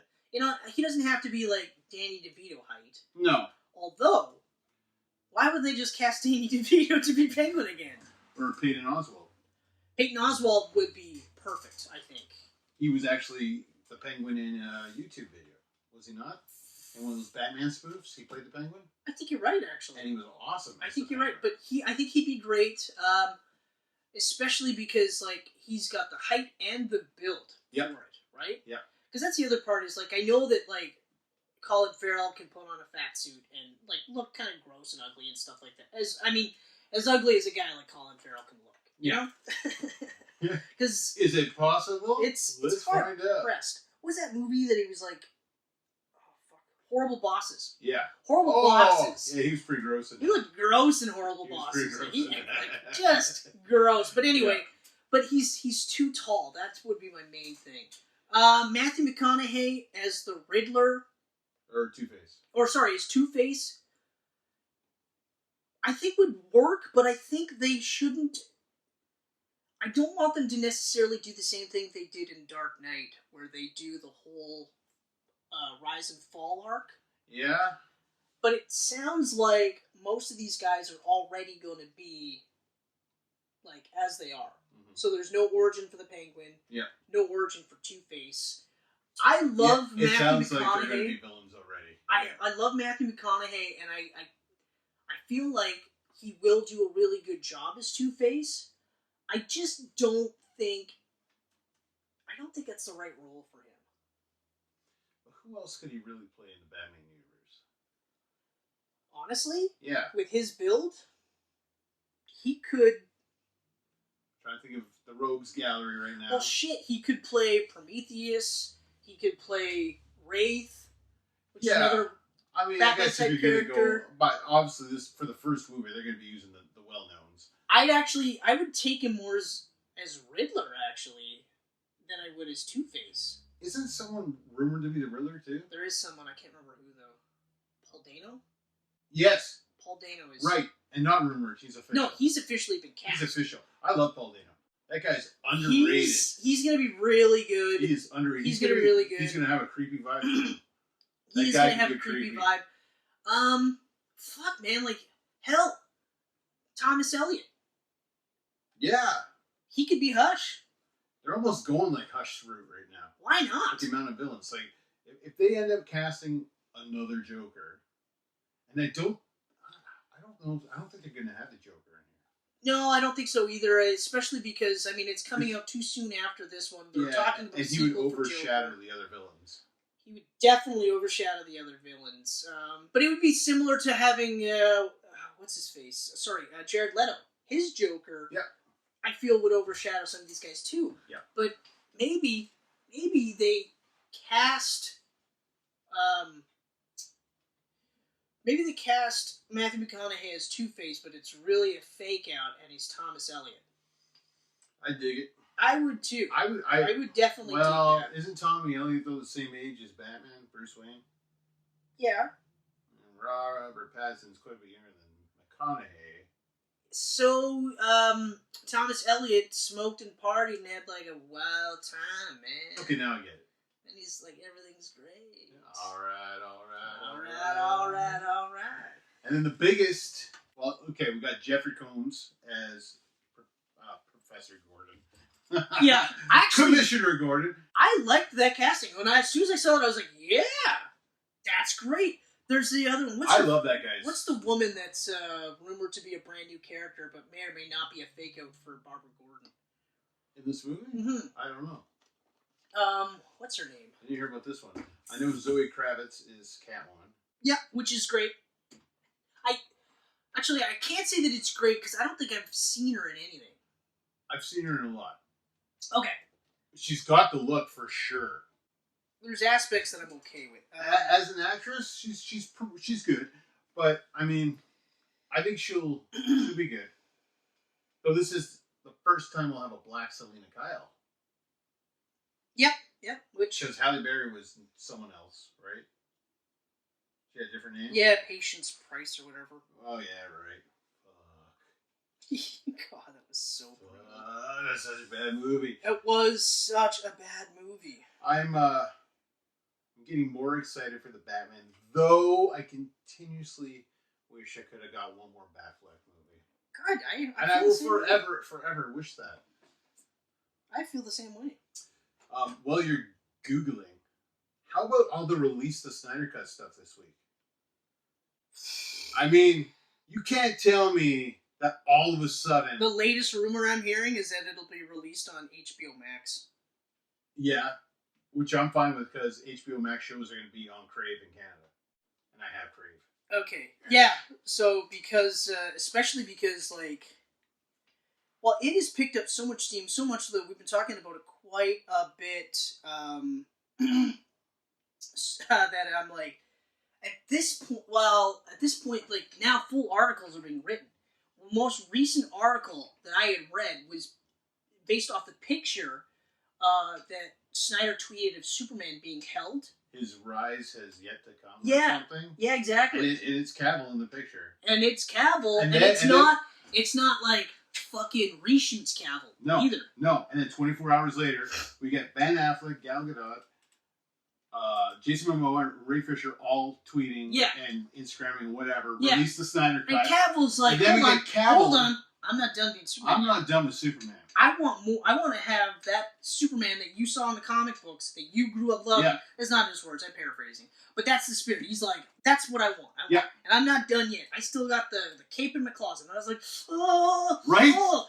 But the article that I read was, and this is why I feel like it's going to be an HBO Max for sure, is that the reason why Warner Brothers will never re-release the uncut in the theater is because they don't want to sit there and say, yeah, we fucked up. Yeah. We sent out a rushed, poorly cobbled together movie that we were trying to Marvelize, and we shouldn't have. Mm-hmm. We should have let Snyder do his Justice League movie. Yeah. Let whatever happens, happens, and then say, okay, we're going to course correct now. Mm-hmm. Don't course correct with a movie that was already fucking finished. Then tell everybody, hold on. We only redone 20% of that movie. Any idiot that watches comic book movies for the last 10, 15 years knows the difference between... Well, actually, all you have to do is watch Batman vs. Superman, or Batman v Superman, sorry. Yeah. And then watch Avengers. Yeah, and then watch Justice League. Yeah. Okay? I guarantee you, there's going to be elements where you go, well, some of it kind of makes sense with Batman v Superman. Yeah. But most of this kind of feels like I'm watching Avengers. So what I read was in this article was apparently, because like we had said, there's no way there's only 20% of this movie being reshot, especially with how many of the CGI, mustache, super mustache. You know what I mean? Like, you see enough of it that you're like, you actually sit there and go, okay, so that's an original scene. That's an original scene. All of this is not, right? So, apparently, one of the things was, like, in Snyder's cut, Flash is actually a way more capable superhero. Mm-hmm. In fact, they cut out an entire sequence with Iris West, and I forgot, because I cast Iris West. She was cast. And then her scene was cut completely, right? And that was supposed to be this huge, big, like, representation of his speed, saving her, and I think 1 or 2 cars, that whole thing. So he's going to be way more competent instead of, and admittedly, I loved his portrayal. Yeah. And I thought it was an interesting take, and it was a fresh take because, of course, I'm also a huge Flash TV show fan, so that was where my comparisons was, so it was a way for them to stand on its own. But I also will, and I think I said in our Justice League Camcast where there was some jokes where I was like, why was that there? Like the boob joke, that didn't need to be there. The scene didn't need to happen. The joke didn't need to be there. No. You could have seen more Flash doing less punching things out of the way and saving people and actually being an active participant. Yeah. But of course, they went this route for laughs. Okay. apparently Ray Fisher's Cyborg was going to be more the heart of the movie instead of Bruce Wayne. Yep. And while, yes, the ultimate goal was to bring Superman back, they obviously would have went a little bit more darker to get to that point. Wonder Woman also wouldn't figure in as prominently. In fact, Superman, Batman would not have figured in as prominently. There would have been more of a link to Wonder Woman, because Snyder was kind of like, okay, you're the heir apparent, so we're gonna link everything together. So like I was saying right in the beginning, DC or Warner Brothers can't sit there and go, okay, fine, here you go. Then watch people go, see, this is a way better movie. Everything makes way more sense. Yeah, sure, it's super dark, but the ending is super positive because of that. Yeah. Right? Like, you and I both watched Batman v Superman in the theater. Both of us have since said the only version of this movie that I watch now is the uncut version. The ultimate. The ultimate version. Only one. I don't watch the... It's like an hour longer, and it is fucking amazing. It is so good. It's so good. I have to rewatch Justice League again, but I'm still just like... I think Justice League is a fun, horribly flawed film. Yes. It's still fun. Yes. I don't think it's a bad movie. It's not falling into, like, the Phantom friggin' early 90s superhero it's not movies. in the Phantom at all. It's not... It's not even not one of the Howard the worst Duck. superhero movies I've ever seen. It's a good, fun movie. And it's just tonally so different from everything before it. Because it's so Frankenstein together. Like, Warner just fucked that movie hard. And that's the thing. So, if they release it on HBO Max, which, like you said, is great because Crave TV. I didn't realize Crave TV is to Canada. It's just Canada. Crave is Canada only, yeah. So that's the only way to get HBO in Canada is through Crave. So all the HBO Max, they signed a deal with Crave. Oh. Well, they signed a deal with Bell. Crave is Bell. Right, yes, that's right. That's right. Okay. So we're going to get any exclusive HBO Max show in Canada on Crave. Okay, perfect. Looks like Chris worth the $20 a month. Looks like Chris is thinning out his herd on from the TV, the cable. Yeah. Like, it is. I'm at a point, honestly, where, like, I'm actually trying to figure out how I can get the WWE Network elsewhere. If they would release an app for that? Well, they won't because of the TV agreements. Right. That's why. Horseshit. Yeah, so you get half of it. You get a channel that runs 24 hours a day, but you get half the content. The flip side, though, is the pay-per-views. Mm-hmm. But, like, lately, I'm, like, watching, and I'm not really watching. So, I don't know. I may cut the cord on cable altogether and just say, fuck it. Who knows? Maybe I'll get a VPN. Yeah. And then... You know, like, I'm not a sports guy, so I've had no reason to ever have cable. Yeah. Like, I got my movies. Yeah. I got my few streaming services, and I'm good. My video games. Yeah. Okay. I so have it. What else do we have? Okay, so here? we jumped there. Okay, yeah, let's do that. You want to do my rundown with my trip to Toronto? Unless you want to save that for last. I would say for last. Okay, fine. Let's go to CM Punk's return. I don't even care. I don't even care. It's crazy, though. Yeah, but he's employed through Fox. But you want to hear something really funny? Yeah. So it happened. It happened. Okay. It did not light the world on fire. No. Well, I mean, it's a commentary position. On a Fox show. Yeah. Right. Now, of course, the next question is, when is he going to wrestle again? My problem is this is a guy that said he didn't want to wrestle again. Would never work for WWE again. Mm-hmm. Ever. Okay. I know you say never, especially when it comes to the WWE. Yeah. Especially. Okay? Yeah. But he was one of those guys that made it sound like his conviction was such that he would never go back. He felt like the one guy that would never go back. The only reason why he went back, I have to believe, is money. Fox threw him a 6-figure deal to go be a co-host on their backstage show. But even for him to come in like, hey man, like you think it's going to be like this, but it's going to be totally different because I'm CM Punk. And you know what?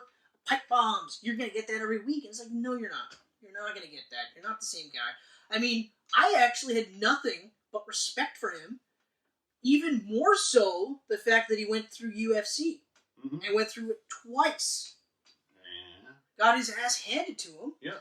But he went there. He could have quit after the first, but he was like, I will try again. I will try again. I lost again. He lost. But hey, how many people say, oh yeah, I could do that, but never even try it, right? Yeah. You know, and to be blunt, at his age, he wasn't going to start at the bottom of the card and work his way up. With his name, they were going to push him to the top as quickly as possible. They didn't push him in a title match. Yeah. They did that with Brock Lesnar. I think his first match was Frank Mir with the title match. He flukishly barely won. Barely won. Like, I still watch... I watched that match a couple times, and every time I go, holy fuck. Like, he's hammer fisting the shit out of Frank Mir. Yeah. You know, who managed to get an ankle lock on Brock Lesnar, and then finally beats him. I was like, holy fuck. It did not make this monster of a man. Getting a fucking hammer, but with a fist this big. Repeatedly, and still just being like, yeah, just fucking tap her, I'll break your ankle. Yeah. But I lost a ton of respect for CM Punk. Especially because I thought, if anything, he would go and do something with AEW. Yeah. But it doesn't sound like they want him. Jericho commented and said, we don't need CM Punk. No, but they did offer him money. Yeah. They offered him money, and he turned that down to take this deal. So, of Clearly course... he got more money doing... Yeah, of course. Yeah. Of course. But Jericho, of course, is going to say, well, we don't need him. Because they don't. I'm not saying they needed CM Punk. They don't. They probably have too much talent as it is right now. So much so that they barely show any other women wrestling. They have, like, one match a week, possibly two if you count Dark. But they don't always have women wrestling. And they have a solid roster, but, like, Sadie Gibbs is one of their standouts, and I have yet to see her wrestle on the show. I've watched almost all the episodes. But, having said that, so they didn't need him, but it would have been mutually beneficial for both of them if he agreed to do something. But because he didn't, and then took this deal, I'm like, oh man, like the one guy that said, I don't do it for the money.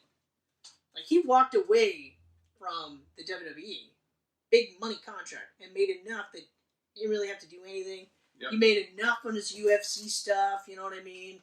His wife, you know, that's the other thing too. Now they're like, well, when is she coming back? You know? Yeah. I mean, I don't know. Is he back though? Like, do you consider him back if he's not actually employed by WWE? Not in that sense. It's a strange situation. But it's a WWE show. So, I mean... ran by Fox. But even if, like, it's a little bit of mental gymnastics for you to do it. Like, I mean, you could say, well, Fox is the one signing the checks, but you're still working for the WWE on some capacity. Yeah, Fox is signing the checks, but I mean, you can't tell me, like, Vince is sitting back going, oh, I'm totally cool with this guy repping my company, even though you're paying for him. Like, they all agree. They're all fine with him coming back. Be cool with it. Yeah. But I feel like next thing you know, Punk's going to be back in a WWE ring. Well, this is just the first step. And then I'm just going to be like, man, like, because, like I said, huge amount of respect for him, okay? I mean, I'm not going to tell you he's one of the best wrestlers of all time, because he wasn't. He was one of the best wrestlers during his run, because his run wasn't, like, because his style was different, but he always did seem a little sloppy. Yeah. You know what I mean? There were a couple of times where I was like, jeez, you know? And then, like, you look at a guy like Daniel Bryan, very similar style, but then you're like, okay, but that's the difference, right? I mean... He's really good. I like CM Punk. I liked his style. He's great on the mic. I liked his promos. But that's the other thing. He was a really good promo during a period where there weren't really a lot of good promos. It was the PG era, and he just really stood out. Yeah. But, you know, I don't want to look back at it and be like, I'm shitting on him for everything. I loved him. I loved his stuff. I loved his promos. And I do feel like there was a lot of Triple H saying, like, this guy's not as good as, you know, everyone says he is, so we're not going to push him. And Vince was just like, yeah, he's got all those tattoos, and he doesn't drink or smoke. Like, what the fuck? I don't get it, and nobody gets it, so we're not going to push him. And then he kind of forced them, and they really fucked up the Summer of Punk. Really fucked that up. So I understand why he left. I don't understand why he would be back by proxy. Yeah. Or, because he's WWE adjacent. He's not really at WWE, but he's like right there. He might as well be. He's right there. And if they're already saying, well, how long before he gets back in the ring? Well, exactly how long. I'll tell you how long. If they release the next WWE game and CM Punk's in there as a playable character. Oh, yeah. That's how long. Or, in the latest download, to fix all the various fucking issues with Oh. WWE 2020, I think it's called, or something like that. Man, did that ever just... Like, what is wrong with them? Horrible. The graphics look better in the PS2 games. That's ridiculous, they're all too. glitchy and awful. But they're awful the looking. amount of fucking glitches, though, is ridiculous. Like, why? So, I don't know. We're like, what, Survivor Series time right now? Oh, yeah. Sunday. This Sunday is Survivor Series. Okay, so let's say the Fiend goes undefeated for 6 months, and then on backstage... Hold on, Ken.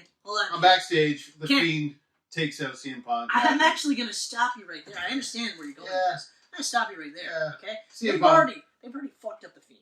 Oh, yeah. With the disqualification match? Or The no disqualification match.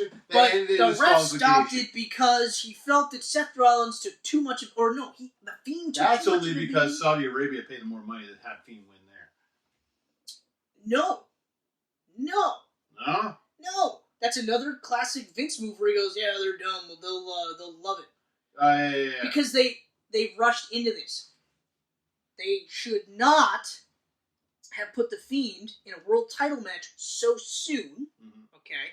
Especially when they're having Seth Rollins do this weird, like, I don't know what they were trying to do with him, but they made him into this weird babyface where he, like, critiques indie wrestlers, makes fun of how much they draw, but then goes back on it. Granted, he said he was sorry, and it wasn't the right thing. But then he comes out and he keeps saying burn it down all the time. Like, they're really trying to make him the next Roman Reigns, which is stupid, because they had Roman Reigns saying suffer and succotash, son. Stuff like that, right? But anyway, so then they push the Fiend into this feud. It was too quick. It was too quick. I agree with that. Because the point would have been, you have to have the Fiend win. So then they figured, well, how do we get out of this match without having either man lose, right? Or have it so that, okay, Seth loses, but he doesn't lose the title, and the Fiend wins without making anyone look bad. Well, we'll come up with a DQ finish for a no disqualification match. Okay, so that's stupid. Stupid ending. And then they go back. Though he's still undefeated as the Fiend. Okay, yeah, but here's the other part, too. They also made it like an incredibly competitive match. Yeah. It would have been more interesting if the guy that beat Brock Lesnar within, 6 minutes? Because he pummeled him with chairs, remember, at WrestleMania? Yeah. And then beat him, gets destroyed by the Fiend in about 4 or 5 minutes, gets maybe a little bit of offense in the beginning, and then it's just like all old school Undertaker. Okay. Yeah. Hits him with one move, puts the fucking mandible claw on him, wins. Everyone goes, what the fuck? Now the storyline for Seth Rollins is, I was totally unprepared. I had no idea what I was getting into. I gotta get back. I gotta regroup. Right? Now you have him on a redemption thing. Right? Hell, you could even do the rematch the next month. Same thing happens. He gets beat even quicker now. Okay, for sure. I gotta regroup. That's it. He's had his 2 shots with the title. Bump him down.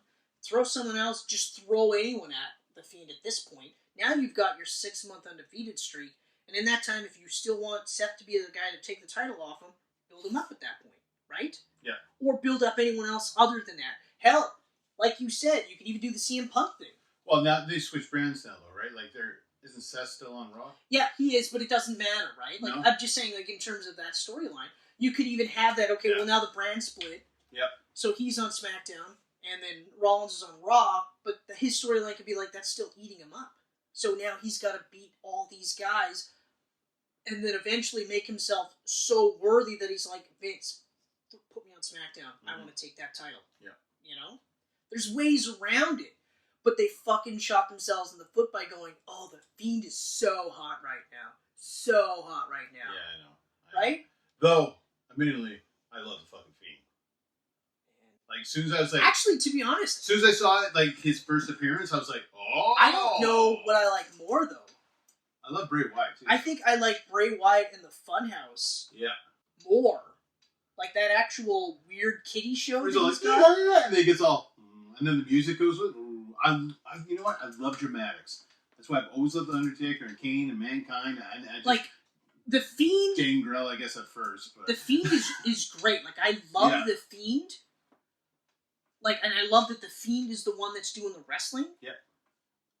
But I love Bray Wyatt's character right now, where he's talking about The Fiend as if he's a separate person, for one. Yeah. But even something as simply as just like, hey, it's okay, Seth. I always forgive and forget.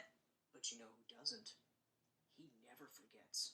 And he never forgives. You're just like, Jesus Christ. Like, when they first started doing those promos, I'm like, oh my God, this is fucking weird. Yeah. This is weird shit. Yeah. But then they did that slight hint of darkness. I went, oh, I'm in. Yeah. This is good. I love it.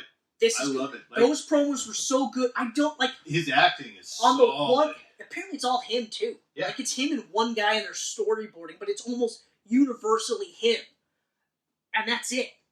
And I'm just like I understand why they put him in the title match so soon. I get it. It's just it was a stupid move. Yeah, it was a stupid. It was move. too quick. So then you have a highly competitive match with a stupid finish. Okay, fine. Yeah. Then the next one, Saudi Arabia, highly competitive match again, but this time he wins, and he wins definitively.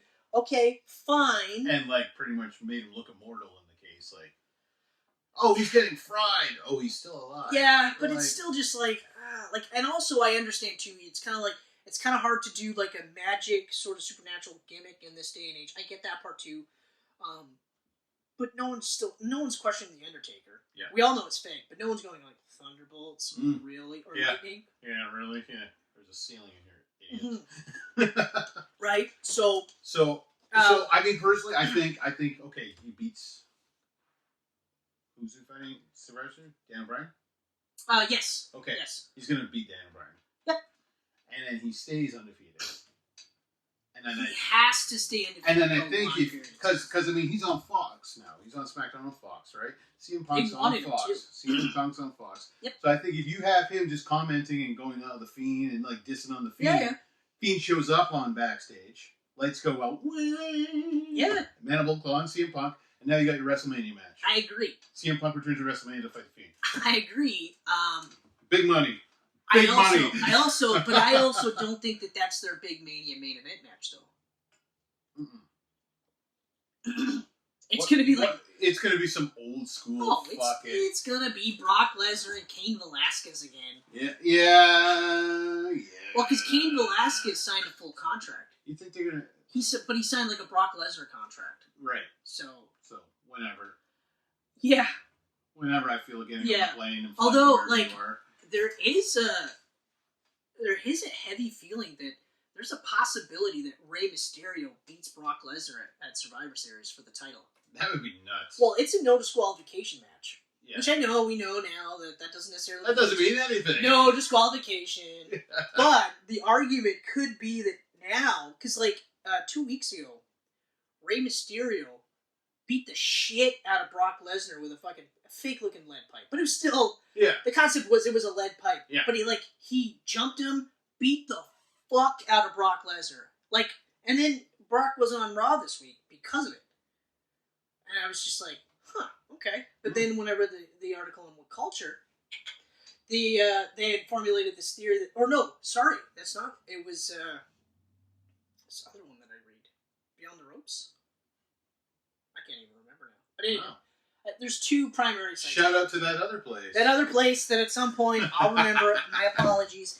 But they formulated a theory that this could be leading for like a massive, like, just Ray throws every fucking thing at Brock Lesnar, and then possible Velasquez run-in to take the belt off Brock, put it on Ray, so Ray gets his run out to the sun, or right off into the sunset run with his title to, put over some younger guy to have him win the belt. Mm-hmm. So... I'd be down with that. I'd be down with that because my only problem with the Cain Velasquez feud with Brock Lesnar was that Brock Lesnar had the belt for it. Yeah. And then again, I was like, okay, but you put Velasquez in there. So what? Brock Lesnar beats Velasquez, so then what was the point of signing him, Yeah. right? So that's exactly what they did. Yeah. But so my thought was, okay, so then you'll give the belt to Velasquez, but now, like, at least when Brock came back and then hot-shot it to the belt, you were still like, but he wrestled for almost 3 years in WWE. He wrestled for, I think, 1 or 2 years in New Japan, then went to UFC.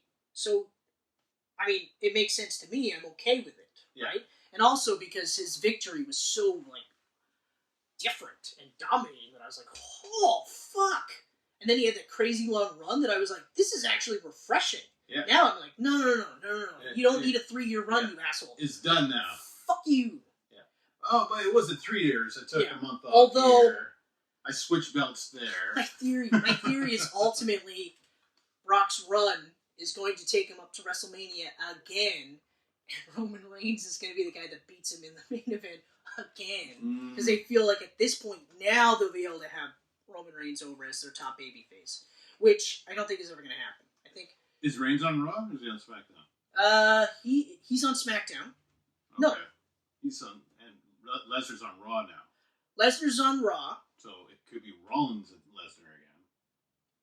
But Baron Corbin and Reigns are on SmackDown. That's right. Right. Yeah, because King Corbin is again feuding with Roman Reigns. How exciting. That is definitely not the word I would use at all to describe this. That sounds the type of match where you go take a shit. Maybe grab some nachos They on the recently way back. had King Corbin do a promo in which he talked incessantly about how Roman Reigns, because they call him the big dog, you know that? Yeah. Has no testicles. He's neutered. Smells like the excrement that is found in his yard. Very clever, King Corbin. Actually introduced him, and it was a dude in a bulldog mascot costume. Okay. Right? So what's going to happen this week on SmackDown? He's going to call out the same dude in a mascot costume, and wouldn't you know it, Roman Reigns is going to be in that costume. Yeah. And how is it that you're going to get your babyface over as a super babyface? By doing exactly what they had The Rock do and Austin do. Dress up in a full costume and then, surprise! Oh, it's Roman Reigns! It's me, the big dog, Roman Reigns. So exciting. You know? Oh wait, hold on. They didn't do that with The Rock. They never had The Rock ever wear any stupid costumes. That's right, they didn't do that with him, and he was over huge. Huh. Did they do that with Austin? No, they didn't do that with Austin. Wait, did he dress up as Santa Claus one year? I mean, he might have. He might have. I don't think he did. He drove a beer truck, though. Because I'm pretty sure that if they would have said, actually, what we're going to do is we're going to have The Rock, you know how, because you call yourself the bionic redneck, right? We're going to actually have The Rock call you out. But it's going to be a dude dressed up like the Terminator, you know, bionic. And he's going to be drinking beers like you because he's a redneck, you know what I mean? And then he'll give him the rock bottom and drop the elbow, and everyone will hate him because he's beating on a phony, bionic redneck. But the next week, we're going to have you wear the costume. Huh? And Austin would be like, no fucking way. No fucking way. There's no fucking way I'm doing that because that's dumb and I'm already over huge. This will make me look like a fucking bitch. I'm not doing that. Fuck that shit. And they go, I don't know what we were thinking. Yeah. That's the dumbest thing ever. Who wrote this? So stupid. Why would we ever do this? Yeah. But so, yeah. Like, okay, don't get me wrong. Okay. King Corbin is really good at getting heat. Okay? He fills a role. Yeah. Vince seems to think he's a main event heel. He isn't. No. Okay? He's Bob Backlund. Vince is also writing his material.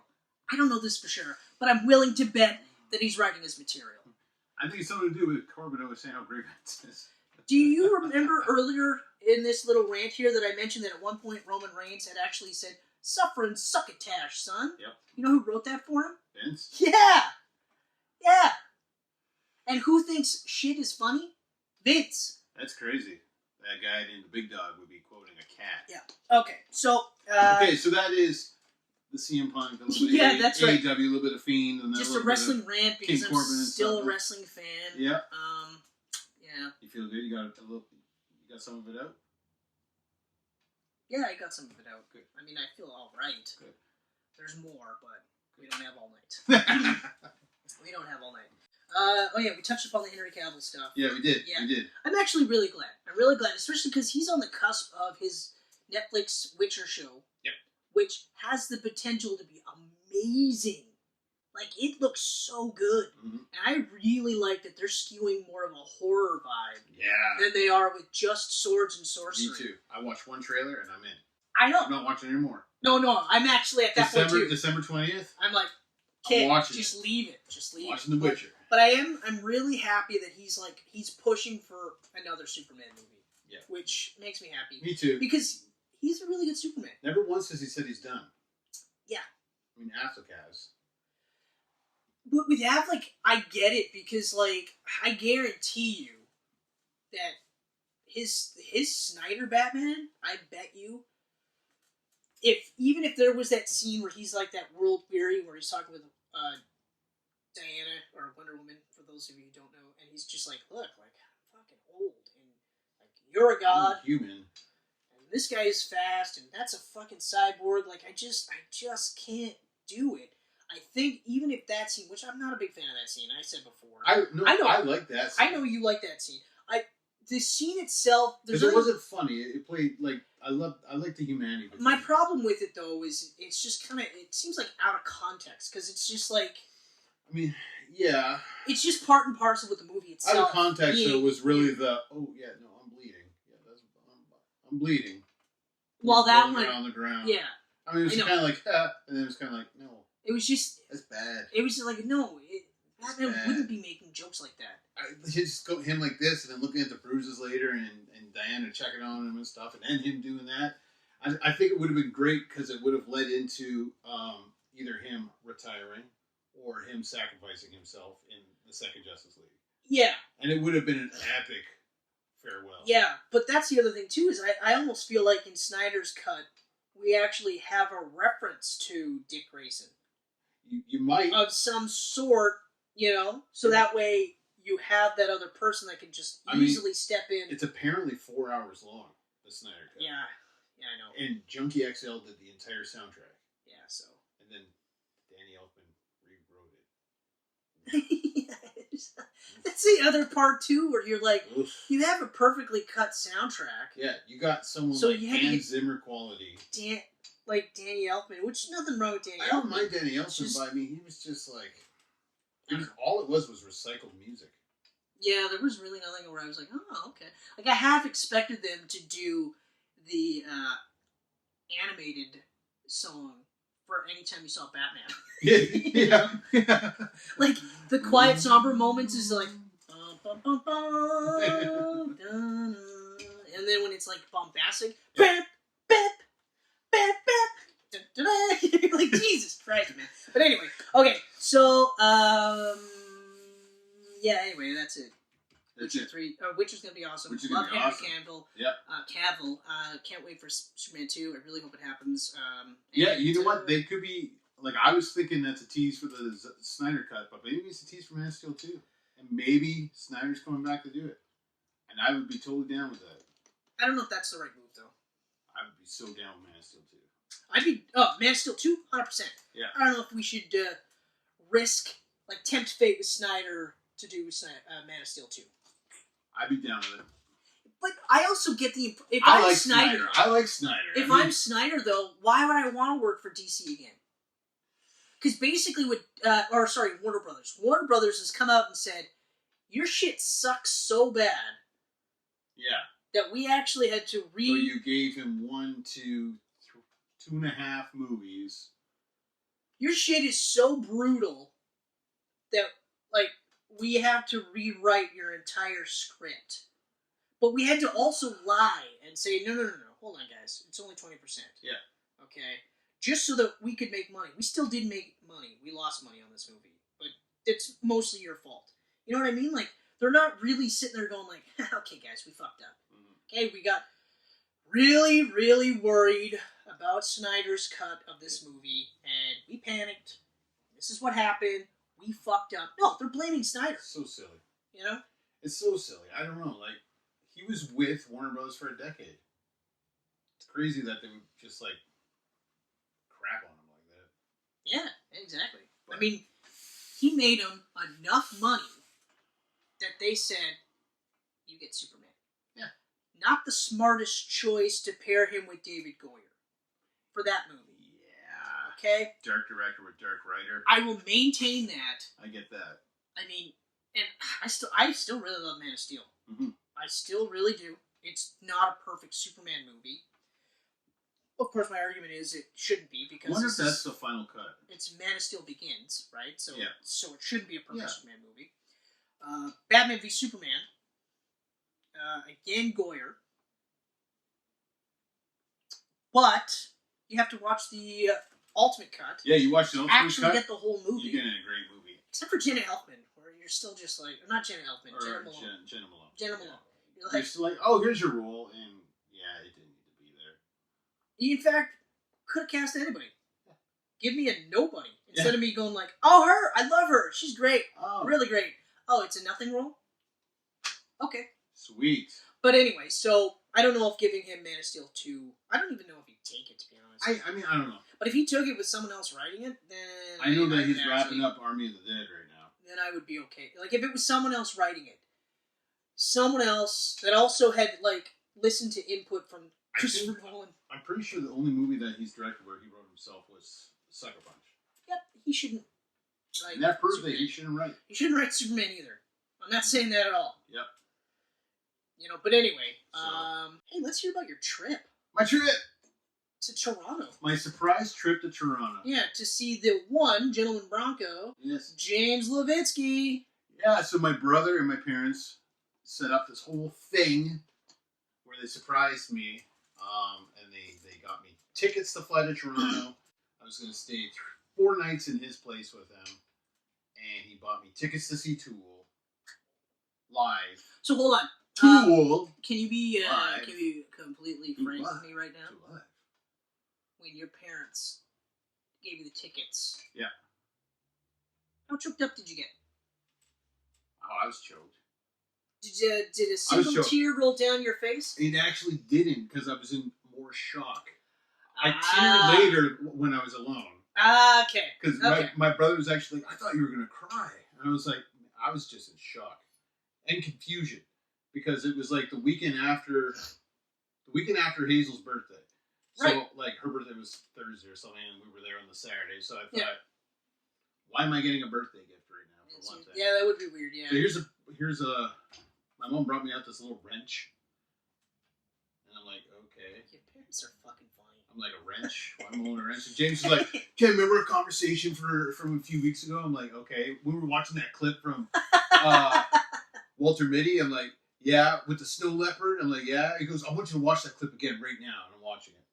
I'm like, okay, what do you get from that? And you're holding a fucking wrench. So I'm like, so I told him what I got from the scene. But he's like, no, but what about our conversation though? And I guess in our conversation, like 3 weeks prior, I said something like, seeing a snow leopard in the wild would be just as rare as seeing Tool play live. That's hilarious. So of course James is like, huh? He Huh? held on to and you're that. just like, I don't know, man. Like, I was like, why am I watching this clip again? And then, and what do I do with this fucking I wrench? have Like, this none of this little makes wrench. sense to me. I mean, okay, it's a snow leopard. That's Yeah. a great video. Thanks. So now I'm really confused. And then my mom brings me over a birthday card in like what month was it? September. So I'm getting a birthday card in September. I'm like, why am I opening a birthday card? What is going on right now? Yeah. And then the big reveal shocked the hell out of me. Yeah. That's Man, that's crazy. That's crazy. such a great 4 days. James spoiled the hell out of me. Well, yeah. So I get there Saturday, right? Yeah. I land. Yeah. I get off the plane. James is there. And he goes, oh, hang on a second. Goes in his jacket. Pulls out a piece of paper. Unfolds it. Pulls it up. Says Broger. Broger. Broger. I never even thought of that one. Broger. Good job, James. Good Yeah. jobs on that one. Broger. I love it. Broger. That's it. It's over now. Broger. That's all it is now. Yeah. Broger it is. Broger. Fuck. Wow. Good for him. So that was a good laugh. Yeah, no kidding. He was so excited. I was so excited. Then we had, oh man, there was so much went on. Like, okay, but, what was that gross drink you got drunk off of? What was that? Okay, so first night we were there, we went to a sweet place called Stormcrow Manor.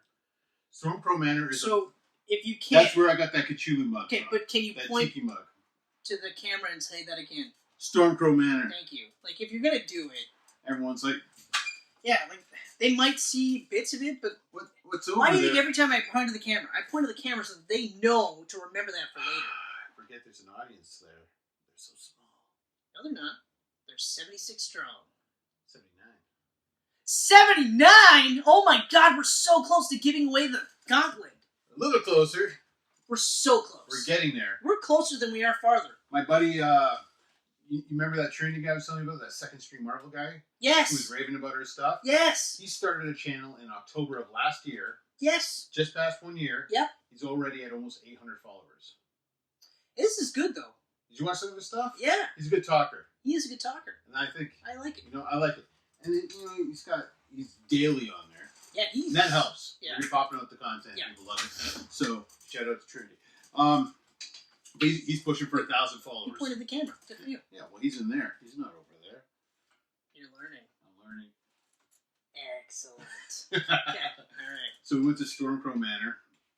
But before we went there, I went to this other tavern, and I had Toronto's best burger, according to James. Okay. It was juicy and delicious as fuck. But was it the best burger?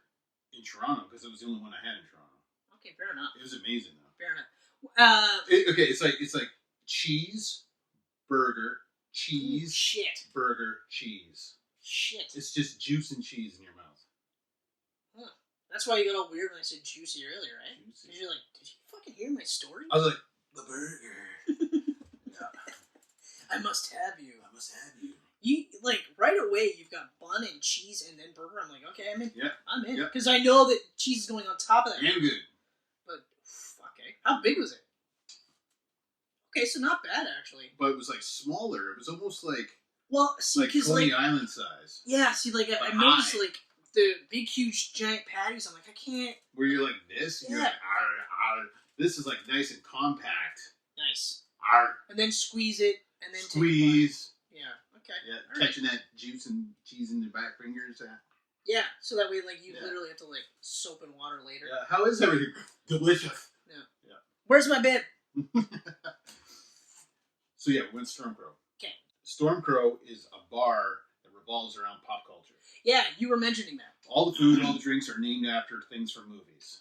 Ooh, I like. They have a huge wall of board games. You just grab board games and you go play with your friends while you drink. Hey, wow, like all that training you've been doing from Board Off Yes. helped you in the real world. It was great. We played Cyanide and Happiness. Well hammered. Wait, say that again? Cyanide and Happiness. Ah! Yeah. Hmm. Did you say it like Joking this? hazard. Did you say it like this? Like, capsule of cyanide? Which I played with Chris Fedek on one of our last board offs. Click the link up here to go see Joking Hazard. It's actually going to be more down here. Right? Like right here. Actually, It's you know going to be on this side of the screen. Just do that, actually. If you don't do that, I'm going to be very angry. Yeah, just boom. Yeah. Make it like right here so it's just the link and shoulders. Sorry, what game you played? Cyanide and Happiness? Joking Hazard. Choking Hazard. Joking. Joking Hazard. Joking Hazard.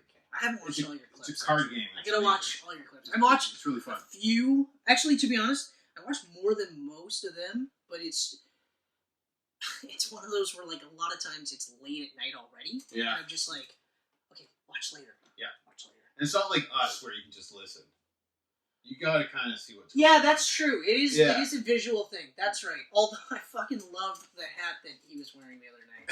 I was like, of course you did. Yeah. I loved it.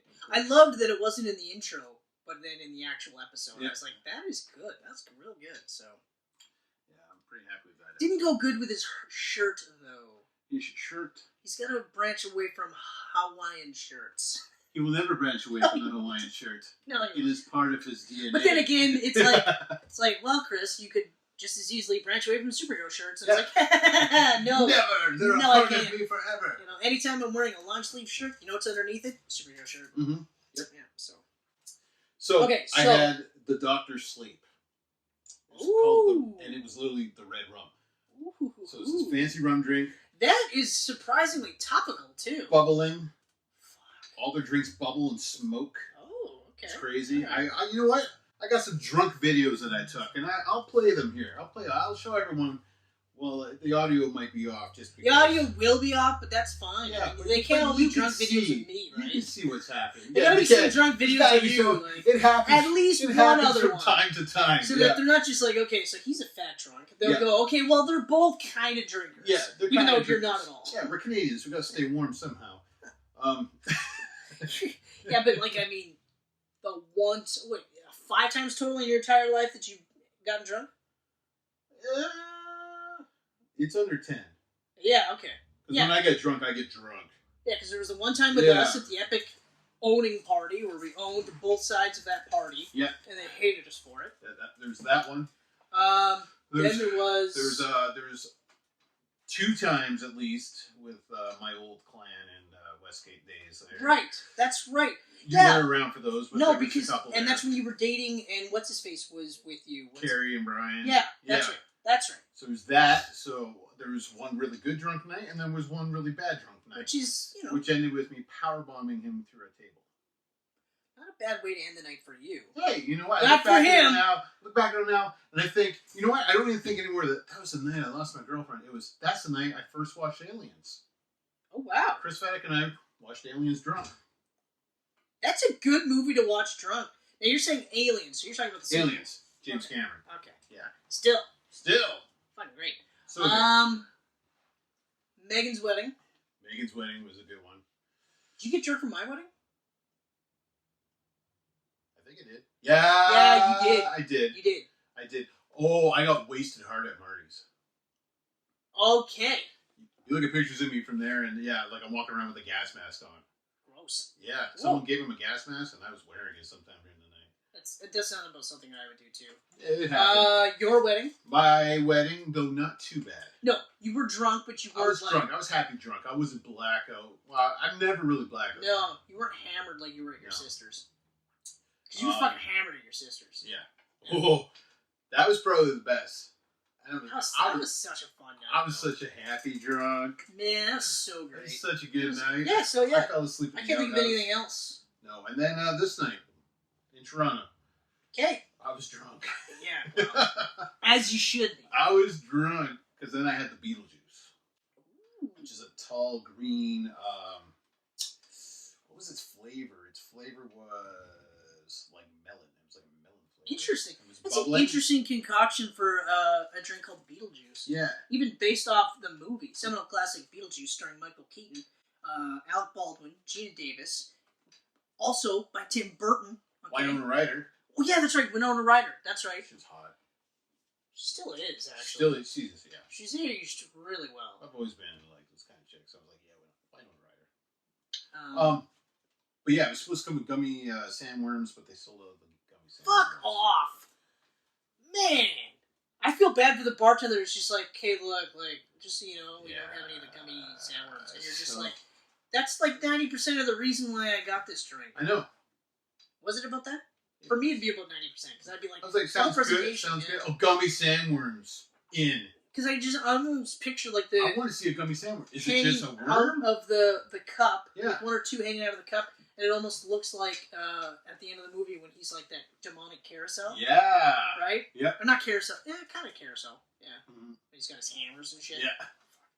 Fuck, I love that movie. I love that movie so much. That's a good movie. There's a girl I work with, Kaylee Walsh. Hey, Kaylee, just in case you're watching. Hello. And she's like really young, and for the longest time, I don't know, it might still be, but her wallpaper on her phone was actually like an artistic rendering of Alec Baldwin and Gina Davis in their like stretched out. It looks incredible. Cool. I was like, oh my god, you just got like a million times cool. And she's like, it's one of my favorite movies. And we didn't even like say the name because we both knew Beetlejuice. that it was Beetlejuice. Yeah. And also, you can only say it so many times before you call on that person who will not be called upon. Beetlejuice. Hey, look at you. Yeah. That's him in, like, the fucking diorama being like, that was so close.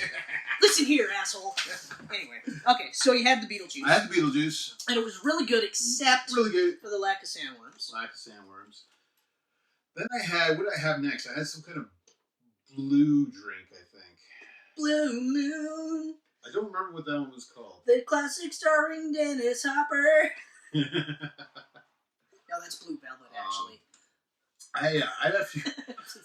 That's funny. I had a few other drinks, and I was starting to not remember them by that point. Because I did have a drink at the burger place too. Well, so, yeah, but I mean, the burger so would help kind of. I was well on my way. So yeah, but then I wrapped up the night with that Cthulhu Tiki mug, which was $30. Not bad. But you know what? That mug is awesome, and it was loaded with booze, and it was steaming out the eyes. Oh wow! So it puts it down, and it's just like he's come to life. Like by this time, I got 6 drinks in me, and then I'm like, oh! It's amazing. I'm glad that that's a better reaction than you had than that friggin' super blue. Your birthday. That's your ninth drink fest. Your birthday. Oh yeah. That's right. You are coming just under 10. That's right. That was sugar drunk though. That was just. Oh yeah, no, because you had 2 I was like, of those. oh yeah, nice, 2.5. 2.5. That's right. Because it got to the point where I was even trying to help you You finished my last one. Yeah. Try to at least because I was just like, oh, it's fucking rough. 3 fucking swimming pools. Yeah. Oh man, I actually like my. No, I am at 10. I'm at 10. Okay. I have drunk 3 times with my old friends. Ah. Twice at Brian's, Okay. and then one at Fat Cats on Arthur Street. Okay. All right. Playing pool. Nice. Yep. Okay. I was hammered. 10. Wow. Yeah. Because I was just hammering back the Mike's Arts. Oh right. At like yes. 7, Oh yes. 8, and I was You like, and I'm Mike's feeling good. I gotta go to the bathroom, and I stood up. I was just gonna like, say, whoa. I'm fucking drunk, I guys. mean, fucked. And then you pissed yourself. I didn't piss myself. I might have. You probably I don't pissed all think I over did. the floor, though. I probably did. Anyway, someone else will clean that So, up. so that was really fun. So that kind of wrapped up the first night. Yep. That's a pretty good night already. It was a great night. Of your 4-day It was a great fest. night. And Sarah was hanging out with us. Of And course. we were just talking like independent She's also movies. amazing. I can't remember what her Instagram handle is, though. I think it's I am Sarah Garcia. I think you're right. So check her out at I am Sarah Garcia. Awesome actress. I love Sarah. She's an amazing person, We too. were just talking like movies and screenwriting, and it was great conversations while I was drunk. I enjoyed it. I don't enjoyed it normally greatly. check out like Instagram in general. I check it out for our shit. Yeah. For James's shit.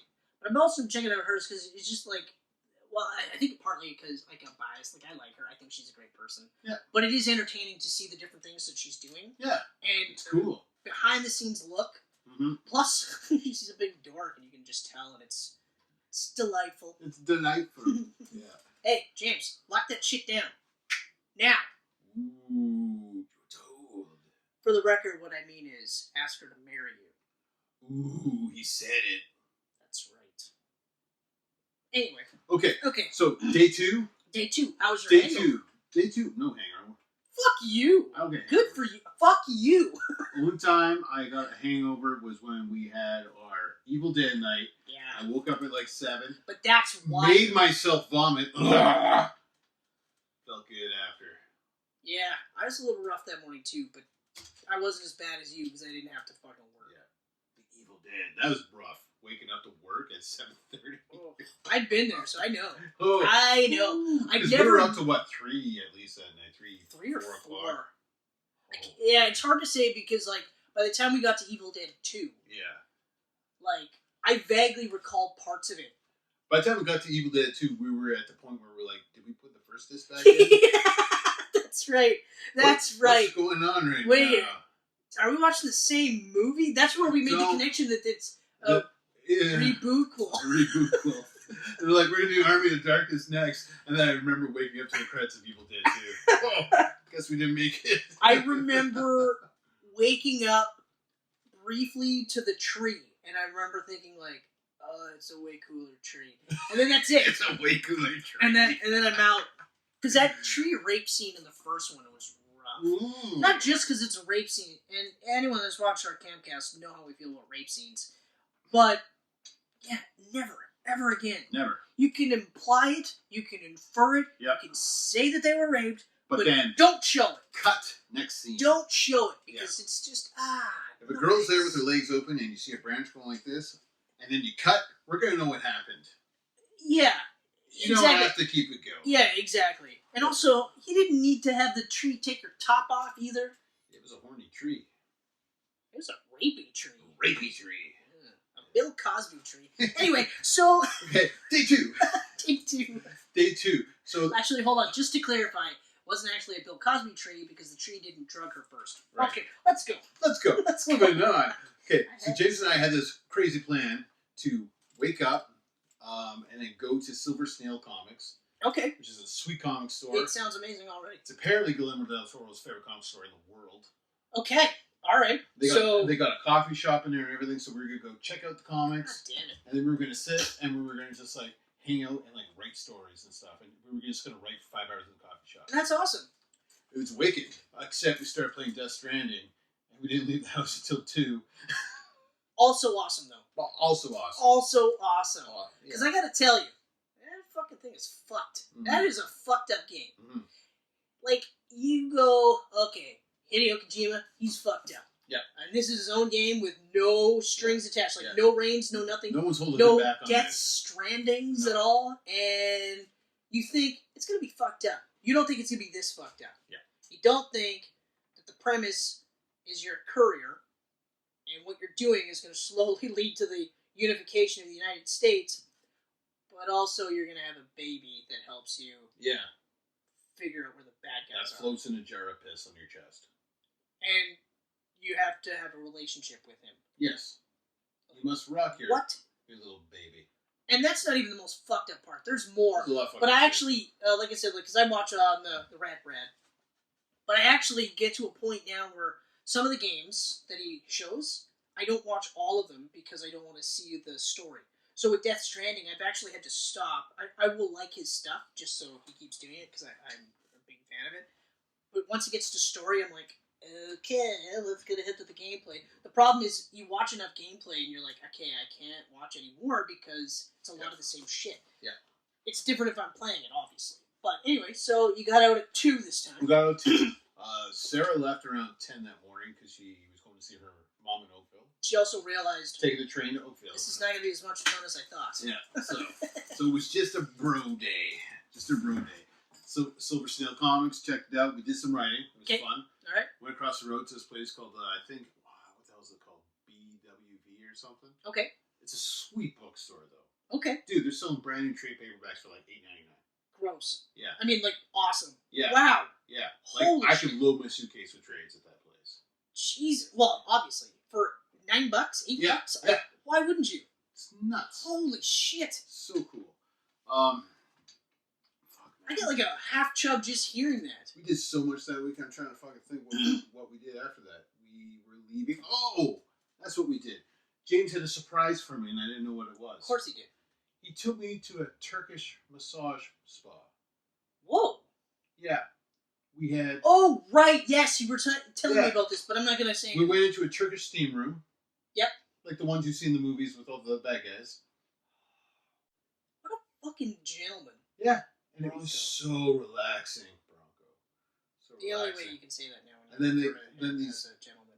masseuse come to the door and they go, Ken James? I go, yeah, come with us. I went with them.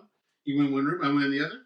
And then we had 1 hour head massages on our necks, our heads, and down here. Because he just wanted me to relax and be stress-free all weekend. Well, yeah, of course. Since I've been totally stressed all day. Life sucks sometimes. Yeah, my work sucks.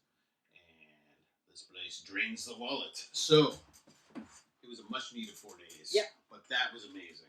God, that would have been amazing. So good. So then we left that place. Where did we go from there? From there, I think we went back to... Yep, we went back to his place where he made me homemade pizza. Oh! He made a homemade pizza crust, and it was restaurant quality. I did not know he had that in him. Man, he's an amazing cook now.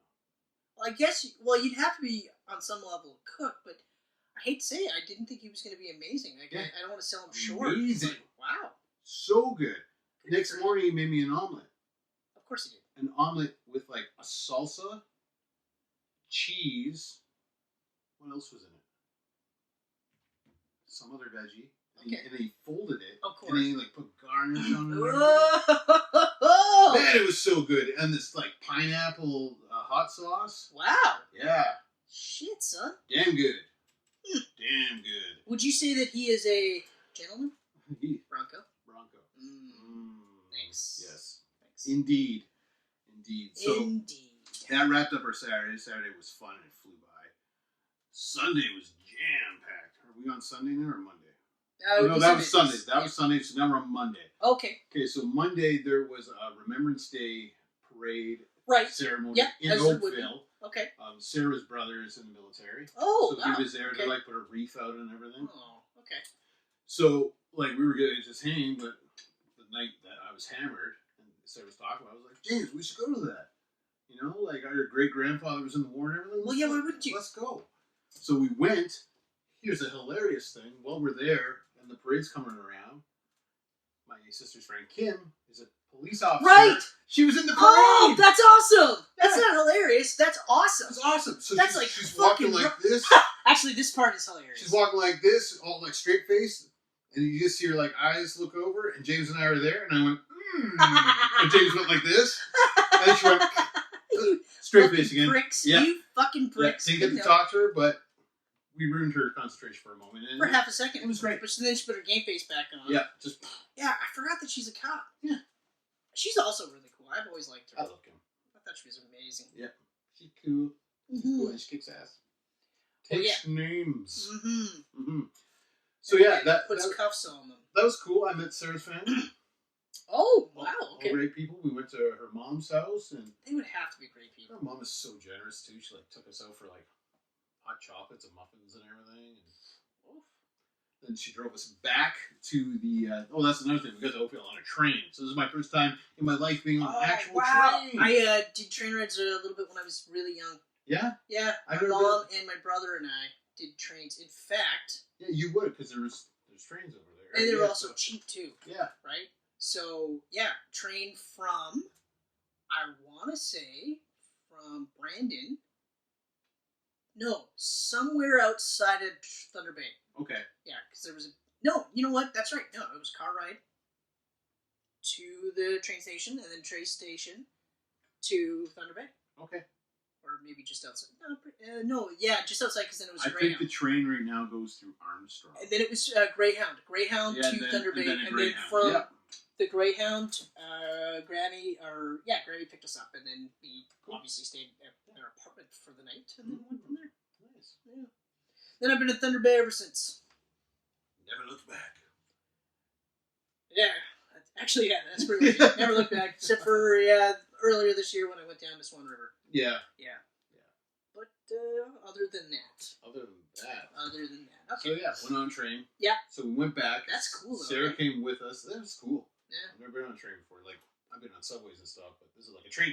Yeah. Right? Yeah, exactly. So, yeah. Well, yeah, because the small town trains, kid right here trains hasn't ridden a train. don't smell like urine. No, they smell a lot better actually. Yeah, Mhm. like, because, They're comfortable. you're not It was, pissing on the it was floor. enjoyable. Yeah. You're pissing in the bathroom Yeah. on the train Yep. that has a door that shuts. Mm-hmm. It's very nice. Very nice. So then we went back into the city, met up with Sarah's friend Sophie, I believe. Very nice girl. Okay. Who I would assume so. afterwards, after we met, actually I'll finish the story and then I'll go back to that. Yeah. We went to watch Dr. Sleep. I have not watched it yet. It's amazing. It looks so good. It's so good, and it sucks that it's bombing at the box office. Watch Dr. Sleep. It's so good. I think it's too late. Rebecca Ferguson's amazing in it. Sorry? Rebecca Ferguson. Okay, but name one thing she's done that isn't amazing. Well, that's, yeah, but, I mean, I just love Rebecca Ferguson. Like, I love Haley Atwell, but I actually feel like she's going to have a tough time selling her role in Mission Impossible 7 because of the rest of the cast. Mm-hmm. And Rebecca Ferguson. Mm-hmm. But we'll see. Rebecca. So, great movie. We watched that. We left. Sarah went on her way, and we walked with Sophie for a bit. And she went on her way. So anyways, a couple days later, James tells me, oh, I was talking to Sophie. She said, your brother is really, really nice. He's like a more burly, cooler version of you. And I said, whoa, cooler? And then he didn't click with him before. And he went, oh, yeah. I guess she said you were cooler than me. I'm like, I like her. Well, I like you, Sophie, and I totally agree with you. here's the thing, though. Burly, cooler. Here's the thing. Mm-hmm. You are an incredibly nice guy. Okay? I try. You're also I try. incredibly cool. Okay. Even though we're both doing Pesci's, but We're all doing Pesci. But this is also prime Pesci, though. That's prime Pesci. I love Pesci. Okay. Whatever you guys want. That's the reason alone I'm going to watch The Irishman. The Return of Pesci. I'm surprised that he came back. Yeah. Good stretch of retirement there. Yeah, but 8 years or something. I bet you he doesn't do anything after this. No, this will be it. It's a good movie to retire on. Oh, you know what that means? That means that this Sophie, which I hope that you got her name right, is an excellent judge of character. I believe it is Sophie. James is a phenomenally cool guy. He is. But I'm cooler. But you're cooler. I'm cooler. You're cooler. I might not be a Bronco, but I'm cooler. Have you watched that movie yet? I'm cooler, burly man. Have you actually watched that movie I haven't yet? watched it yet. You gotta watch Still it. haven't watched It's fucked. It's on my massive to watch list. Alright, so that's Sunday. So that's Monday. Oh, that's Monday. We went and had a burrito Oh, bowl. right. Okay. Okay. Mm-hmm. And then we went to Tool. Live. That must have been fucking incredible. It was insane. And you know when you get there, they have these on the back of all the seats, and it says Tool, no photos allowed, no cameras, no nothing. You will be As kicked it out. should be. You'll be kicked out As without it warning. should be. One guy over here beside me was bitching about it, and I'm just like, I love it. Yeah. Because now you're going to experience the show. Exactly. And what an experience it was.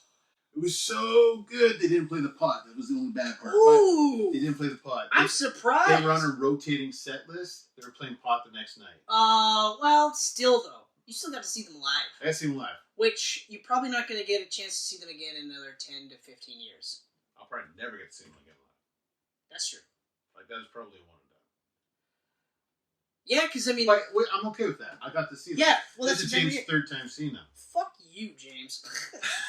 I mean that with all the love possible. James sees snow leopards every 5 years. Yeah, well, you know. Oh, a snow leopard. I've seen those before. Well, okay, but like, for me, it'll be when I finally get to see Green Day, then I'll just be like, you know what, fuck, I can die now. Yeah. I can fucking die now. So. And it will happen. Oh, it'll happen. Depending on how money goes, I might even see them next year. Because that new album comes out in February. Well, then we turn. It'll be the perfect time. Hopefully. But we'll see. See how money goes. Mini? We'll see. It's all money. Because, like Toronto? you, with this place, it's the same with me. Go hang with James. Go watch him in Toronto. Yeah, no kidding. Yeah. No kidding. Yeah. All right. This place, yeah. You got 2 more floors than me. Yeah. Yeah. Plus, I got a fucking 103-pound dog. Yeah, you got a beast. A titan of a favorite thing in the titan world. of a dog. People look at him and go, "Holy shit!" My mom couldn't believe how big he was. She's Your mom like, was like a little scared at first. well, his head is twice the size of hers. Yeah, no, I know. But like, it's the same He's thing. a Like, sweetheart. you get around, and then you're just like, "Oh, he's just a big fucking baby." He's a big baby. He's a big. He has no idea that he's over 100 pounds. No, He's just a little he's baby. still like. Yep. What do you mean I can't just hang it on your lap or I'm like just gonna jump on you and run rub into my you and stomach stuff right like in the that? back. So Yeah. yeah. So we watched Tool, but the night was not over. Oh, you did The night was hashish not over. in a Turkish bar. It was very nice because at the end, why am I blanking on names right now? Lead singer Tool. Maynard. Menard. I was like, it's not Menard, that's a tool store. Maynard. See, I knew it. What is it? What's the jingle? Something, something, something at Menards. Maynard's. The very last song, this is after the intermission. Yeah, and of course. he's like, okay, everyone, we're going to let you take pictures and videos of this one. Oh, Security, nice. stand down. These people have emails to check. Oh, nice. So he let you take videos and pictures of the very last song.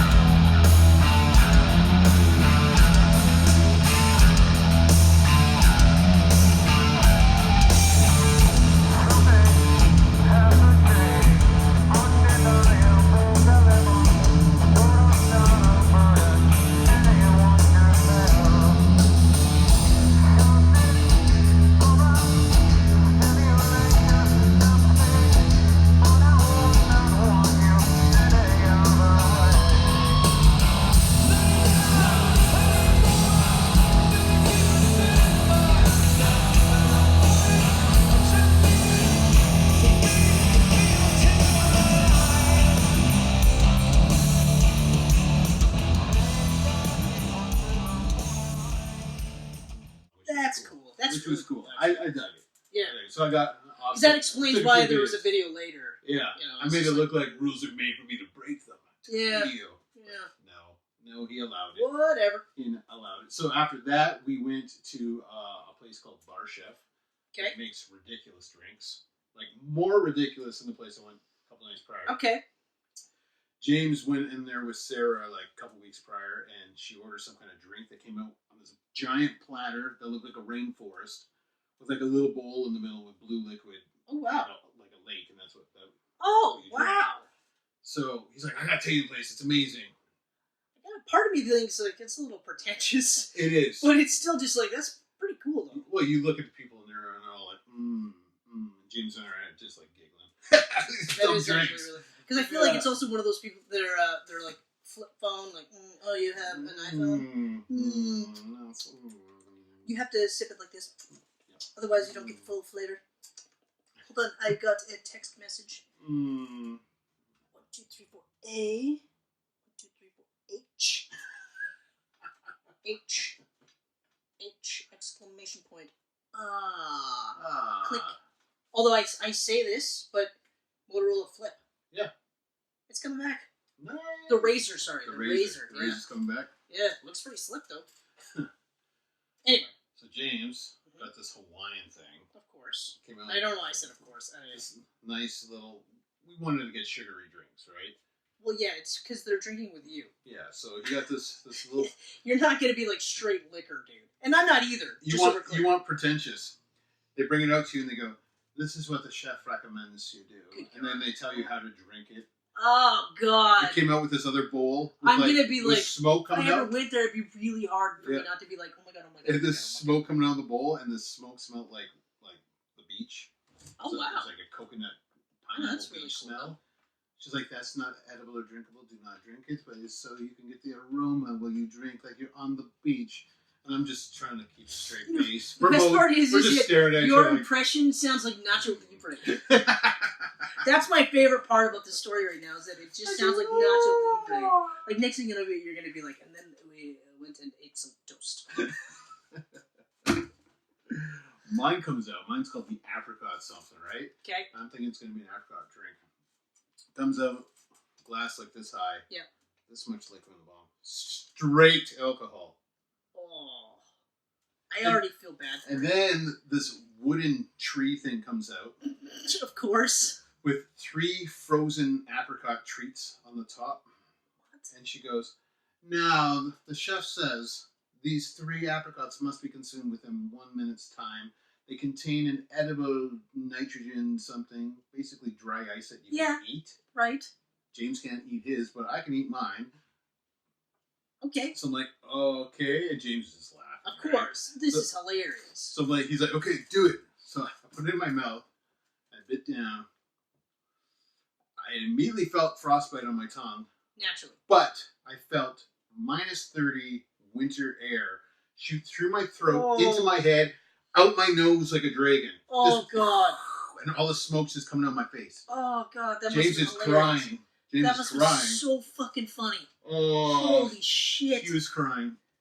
So I was like, my tongue hurts now. I'm not eating all 3 of these. You eat one. So he ate one. Smoke's coming out. Oh, God. I ate the last one. Oh, that's and then a I just shot that drink because I was like, I'm going to get that shit over with. Well, yeah. Plus, unless it went down like that. Yeah. I probably didn't even feel anything. No. And it was like fucking blizzard outside, so I warmed right up with Oh, God. Wow. That's hilarious, though. So then we left there and went to Sneaky D's for Toronto's best nachos. I have heard of the Sneaky D's. This is Best the only thing nachos. out of this whole thing aside from Tool and Toronto that I've heard of. We ate nachos like kings, man. Yeah. Nice. Got back to his place just after 2. Not bad. Yep. Not bad. Yep. It was a good night. As it should be. That was Monday. Tuesday wrapped up. Nothing too extravagant on Tuesday, but... You're also probably just like, I'm spent. Mm-hmm. Tuesday we went to a couple cool stores. A cool comic store called the Beguiling. Ooh, I like that, Beguiling. The Beguiling. I like that. Very cool store. It has to be if it's called the Beguiling. Like the top floor is all modern comics and books and Okay. manga and stuff like that. Okay. Manga. And then... manga, depending on how much of a douchebag you are. Sorry for those, but manga. Oh, you read anime? You don't read anime, it's manga. And you're like, oh, fuck, I don't even want to talk to you anymore. Let me guess, Akira's the only thing you read. Yeah, it is. Yeah. Manga. Well, then you should check out Pluto, you fucking loser. By the way, check out Pluto. Check out Pluto. Good. Do you read that? You told me to. I read it. You told me to, and I read 3 pages. I think I did start it. It's I hard, though, downloaded it. because it's online, right? So you have to get used to doing it this way instead of this way. I think that really turned me off. I think it'd be easier with a physical copy. No, you get the hang of it. You get the hang of it. Yeah, but it's so good. So good. I guess I just wasn't feeling the manga that day. Hashtag Pluto. Manga. Which is the updated version of Astro Boy. Yes. Fucking great. Mm-hmm. Anyway, continue.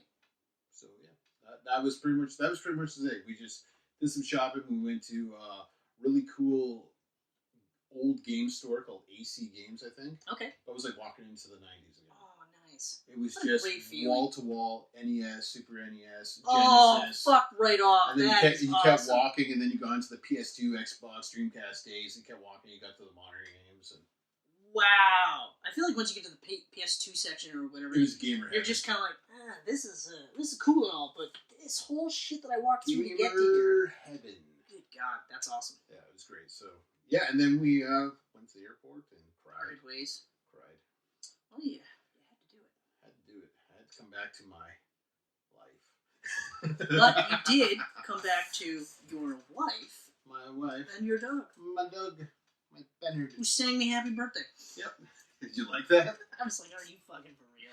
It was too funny. I love that. Too I love funny. that app so much. I was like, I can't get over this. Because at first, like, when I saw it, I was like, oh, that's Penny. Oh, that's so cute. And then I pressed play and I was like, that's actually fucking funny. That is super fucking funny. So that was my adventures in Toronto with the Gentleman Bronco. Nice. It was amazing. Good. Well needed. Mm-hmm. Mm-hmm. Hey, I said this earlier, but where could we be found? We can be found on SoundCloud, Apple Podcasts, right here on YouTube if you're watching us. Mm-hmm. We can be found on Facebook, I didn't mention that one earlier. Twitter. Soon as you was coming up, I was like, I did Instagram. not say Facebook. Yeah. There it is. There it is, all 6. There it is. And also, once again, thank you so much for joining us. Thank you all 79 of you that are subscribing, everyone that watches us, everyone that sends us stuff, questions, whatever. Yeah. We appreciate all of it.